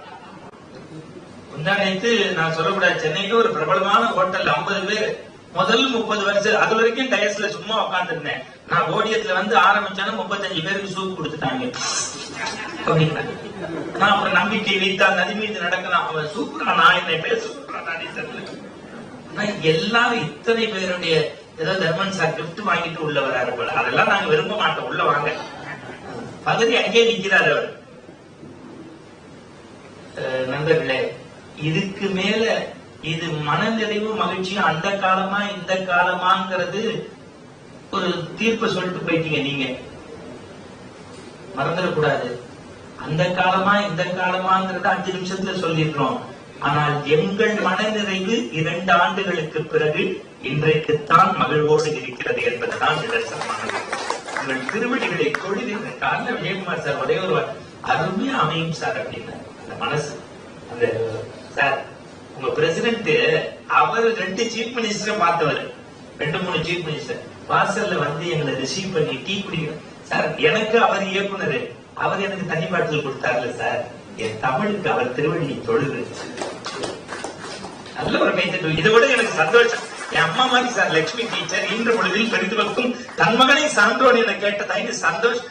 அருளன்னா இல்லைன்னா எனக்கு பிஆரே தெரியாது சார். இன்னைக்கு ராஷ்டிரபதி பவன் வரைக்கும் நான் அப்பாயின்மெண்ட் இல்லாம உள்ள போயிட்டு வருவேன். விளம்பர வெளிச்சம் இல்லாத போது என் விரல் பிடித்து அழைத்து சென்றவர்கள் இல்லையா? மறந்துட முடியுமா? தர்மன் சார் நான் தூக்கிட முடியுமா?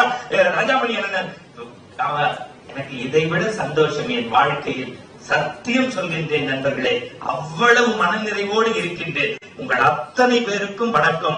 நான் வந்து தமிழ் படித்தவன் என்கின்ற நற்றினையும் நல்ல குறுந்தொகையும் 10 பரிபாடலும் கற்றறிந்தார் ஏற்றும் கணித்தொகையும் அதிகம் படிக்காவிட்டாலும் ஒரு எடுத்து படித்தவன் என்கின்ற திமுறால் கர்வத்தால் சொல்கின்றேன்.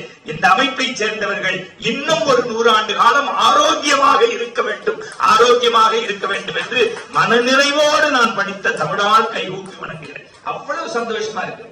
ஐயா கேட்கலாம், அது சரியா, நீ எப்ப முடிப்ப? முடியலையே. எங்க தலைவருக்கு பக்கத்துல இருக்க ஐயா அவருக்கு தெரியும். பிரச்சனை இவங்கள்ட்ட இருந்தா நம்ம முடிச்சிடலாம். பிரச்சனை எதுக்கு என்கிட்ட வந்தது?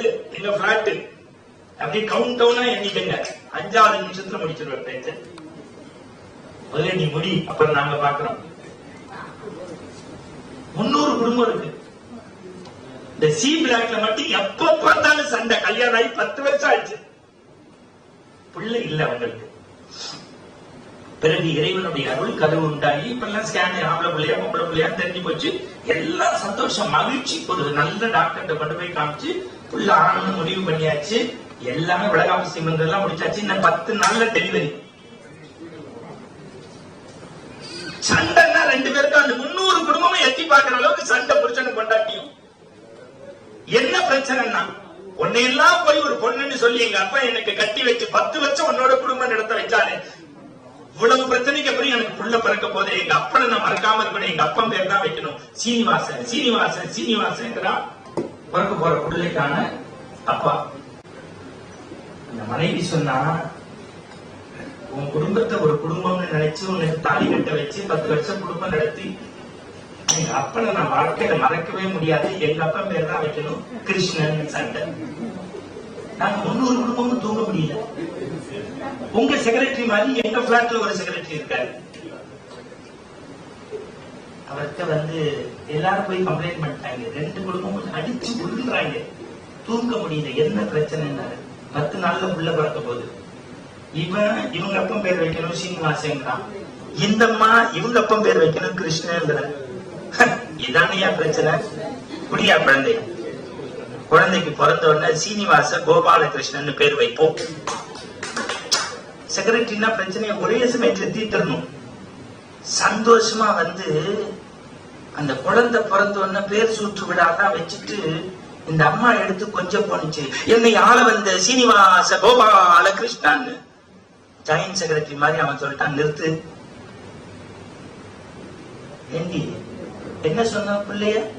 சீனிவாச கோபாலகிருஷ்ணன். ஏய் இங்க வா, நமக்குள்ள சண்டை நடக்குது சரிதான். சீனிவாசம் உங்க அப்பன் பேரு, கிருஷ்ணன் எங்க அப்பன் பேரு.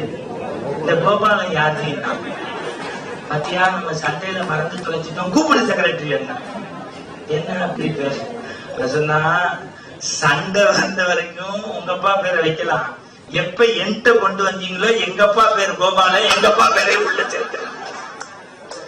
அந்த மாதிரி இவங்க அந்த காலமா இந்த காலமான்னு இவங்களுக்குள்ளேயே வச்சிருந்தா எங்க அப்பா பேரை நான் சேர்க்க வேண்டாம். இந்த நீதிமன்றம் என்ன கருதுன்னு ஒரு வார்த்தை சிந்திச்சு பார்க்கணும்ல. வாழ்க்கையில மகிழ்ச்சியும் மன நிறைவும் வரணும்னா, எனக்கு தமிழ்நாட்டுல ரொம்ப பிடித்து எம்ஜிஆருடைய இதயத்திற்கு இதமான ஒரு கவிஞர் உண்டென்றால் வாழி நண்பர்களே. அவர் இறப்புகின்ற காலத்திற்கு முன்பு நான் இந்த நெல்லை ஜெயந்தா, நம்ம மைப்பா நாராயணன், வழக்கறிஞர் சுமதி இவங்க கொஞ்சம் அடிக்கடி அவங்க வீட்டுக்கு போய் அவருக்கு எப்ப பார்த்தாலும் ஆணவம் இருக்காது, ஆணவமே இருக்காது. 5 மணி துளிகள். எப்படி எப்படின்னு அந்த வெத்தலை அவர் ரசிச்சு போடுறதே ஒரு ரசனை. அப்படி தடவிட்டு அப்படி அந்த பாக்க வச்சு சாப்பிட்டு ஒரு புத்தகத்தை படிச்சு இப்படி படிடா அப்படின்னாரு. ஜென்ல எழுதுறான். ஜென் நான் படிச்சுக்கிட்டு இருக்கேன். இப்ப ஓஷோ எழுதுறான், லைஃப் இஸ் a festival, கொண்டாடுங்கள், வாழ்க்கையே ஒரு திருவிழா. ஜென்ல எழுதுறான். சார் ஒரு தோட்டத்துக்குள்ள ஒரு ராஜாவை கூட்டி போறான். நம்ம விசிட்டர் புக் மாதிரி கொடுப்போம்ல, போகும்போது இது எப்படி இருந்ததுன்னு. அழகா இருந்தது, பிரமாதமா இருந்தது, நிறைவா இருந்தது, மகிழ்ச்சியா இருந்தது. ஆனா அந்த ராஜா இது தோட்டம் இல்லைன்னு எழுதிட்டான். ஜென்னு கேக்குறான், என்னடா தோட்டம்னா காய் இருக்கு, கனி இருக்கு, பூ இருக்கு, மலர் இருக்கு, வாசம் இருக்கு, ஏன் தோட்டம் இல்ல? அதுக்கு அவன் குறிப்பு எழுதுறான் ஜென்னுல, தோட்டம் என்றால் காயும் கனியும் மலரும் மனமும் இருப்பதல்ல, காய்ந்த சரக்குகளும் இருக்க வேண்டும். அது இங்கிலீஷ் படிச்சாதான் தெரியும். இந்த கம்பேரிட்டிவ் லிட்டரேச்சர் படிக்கணும்னு சொல்லுவாங்க இளம்பெரிய கடிமாறனும் எங்க அவ்வை சாரும் வடகுடி சாரும்.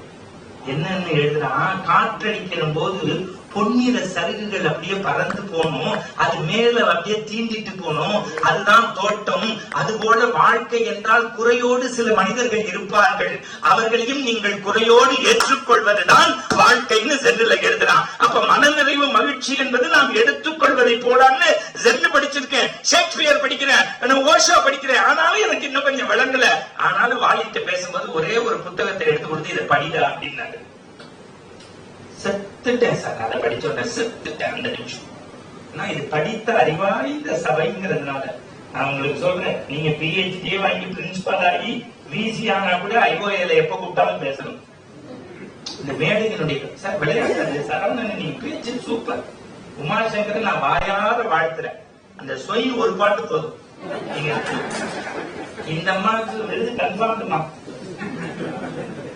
அவங்க பிரசிடென்ட் பண்ணிடுவாரு, சிஎஸ் பேசிடுவாரு. இன்னைக்கு நல்ல பேருக்கு 4 பேருக்கு விருது கொடுங்கன்னு சொல்லுங்க சார். புரிஞ்சிருக்கும்னு நினைக்கிறேன். சரி, அதுக்கப்புறம் நம்ம அதுக்குள்ள போக வேண்டாம். சரி, இப்ப விஷயத்துக்கு வந்தாரு. இந்த வாணி புஸ்தகத்தை படிச்சேன். 4 விஷயம் எழுதியிருந்தாரு சார். செத்துட்டேன் சார். ஆவி போகின்ற வரை ஆணவம் வேண்டாம், மண்ணுக்குள் போகின்ற வரை மண்டகனம் வேண்டாம். எப்படி? ஆவி போகின்ற வரை ஆணவம் வேண்டாம், மண்ணுக்குள் போகின்ற வரை மண்டகனம் வேண்டாம். மனிதா இந்த நாளை படின்னு செத்துட்டேன். அதை படிச்சு முடிச்சதும் மௌன அஞ்சலி. நீங்க அம்மாவினுடைய பெருமையை சொன்னீங்களே, என்னால ரமண மகரிஷியை பத்தி கண்ணுல தண்ணி வர மாதிரி பேச முடியும், ஆதிசேகரன் பேச முடியும், மாத்துர்கா பஞ்சகம் பேச முடியும், நிறைய கதை கவிதைகள் சொல்ல முடியும், நேரம் இல்ல. ஆனா அந்த வாணிகளுடைய 4 வரிதான் இன்னைக்கு தீர்ப்புரை. மண்ணுக்குள் போகின்ற வரை மண்டகனம் வேண்டாம், ஆவி பிரிகின்ற வரை ஆணவம் வேண்டாம் எழுதுறாரு. முதல் வரி எழுதுறாரு, அதிகாலை 6 மணி என் வீட்டு கதவை தட்டி ஒருத்தன் ஒரு ஸ்லிப் கொடுத்தான். என்னன்னு பிரிச்சு பார்த்தேன். வாடி கைமாத்தாக ஒரு 200 கொடுத்து விடுங்கள், இப்படிக்கு இளங்கோன்னு எழுதியிருந்தது. அந்த இளங்கோ யாருன்னா, கலைஞர் மாதிரி கதை வசனம் எல்லாம் சினிமாக்கு எழுதி படத்துக்கு ₹1,00,000 வாங்கினவருக்கு வறுமை வந்துச்சு. சரிதான், ₹200 கொடுத்துட்டு 10 மணிக்கு கார் ஏறி, பிரீமியர் பத்மினி காரை ஏறி MS விஸ்வநாதன் சார் வீட்டுக்குள்ள போய் டியூன் போட்டாரு, வரி எழுதிட்டு சரியா வரி வரல, கொஞ்சம் வெத்தலை பாக்கு போடுறேன்னு வெளியில வந்தேன். மாடிப்படியிலேருந்து ஒருத்தர் இறங்கி வந்தான். வாலி சார், ஒரு சின்ன உதவி செய்வீங்களா? என்னடா ராஜா, உங்க டிரைவரை விட்டு ஒரு பர்க்லி சிகரெட் வாங்கி தர சொல்றீங்களா? அடுத்த வார்த்தை வாலி கேட்கிறாரு, நீ 555 தானே பிடிப்ப, ஏன் பர்க்லி கேட்கிற? அதுக்கு அந்த சூப்பர் ஸ்டார் நடிகர் சொல்றாரு, சூப்பர் ஸ்டார் நடிகர், நான் வசதி வாய்ப்புல இருந்த போது என் காசுல குடிச்ச போது 555, இப்போ உங்க காசுல ஓசியா மாடி படிக்கு கீழே வந்துட்டேன்ல, எனக்கு ஒரு பர்கிலி வேணும். அப்படி கேட்டவன் தான் சந்திரபாபு. இது பரவாயில்லைன்னு ராத்திரி கதவை சாத்தினேன். ஒரு அழுகுரல் கதவை தட்டினுச்சு. நடிகையர் திலகம்னு அந்த அம்மாவுக்கு பேரு. சிவாஜியை விட எம்ஜிஆரை விட பிரேம்ல நடிச்சு அட வச்சு காசை கொட்டுவா. கப்பல் மாதிரி காரை நேர்ல போனா திறந்து அப்படியே பெட்ரூம்ல படுத்துவா. அவர் பேர் சாவித்திரின்னு பேரு. ராத்திரி 10 மணிக்கு, அண்ணா யாரும் என்னை பாத்திர மாட்டாங்கல்ல, நான் ஏமாந்தேன்.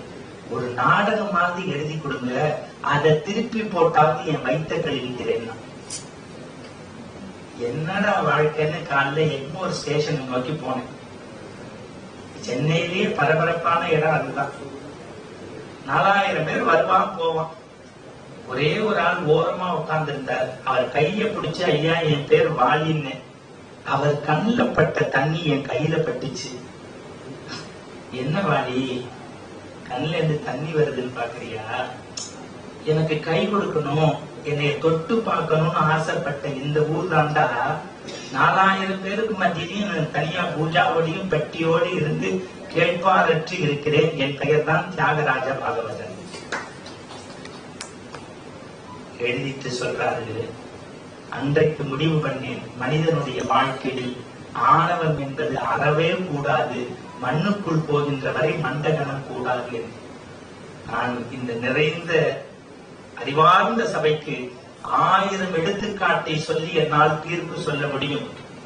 என்னை பொறுத்தவரையும் மனநிறைவும் மகிழ்ச்சியும் அந்த காலத்திலா இந்த காலத்திலா என்று தீர்ப்பு சொல்வதற்கு நான் யார்?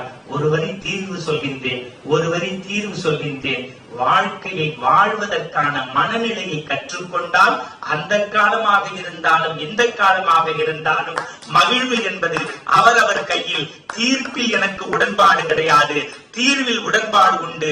காலமும் நேரமும் கைகூடுகின்ற போது மீண்டும் சந்திப்போம், சிந்திப்போம், தீர்வோடு. நெஞ்சம் நிறைந்தனர். இந்த தகவல் உங்களுக்கு பிடிச்சிருந்தா லைக் பண்ணுங்க, உங்க ஃப்ரெண்ட்ஸுக்கு ஷேர் பண்ணுங்க, மறக்காம எங்க சேனலுக்கு சப்ஸ்கிரைப் பண்ணுங்க.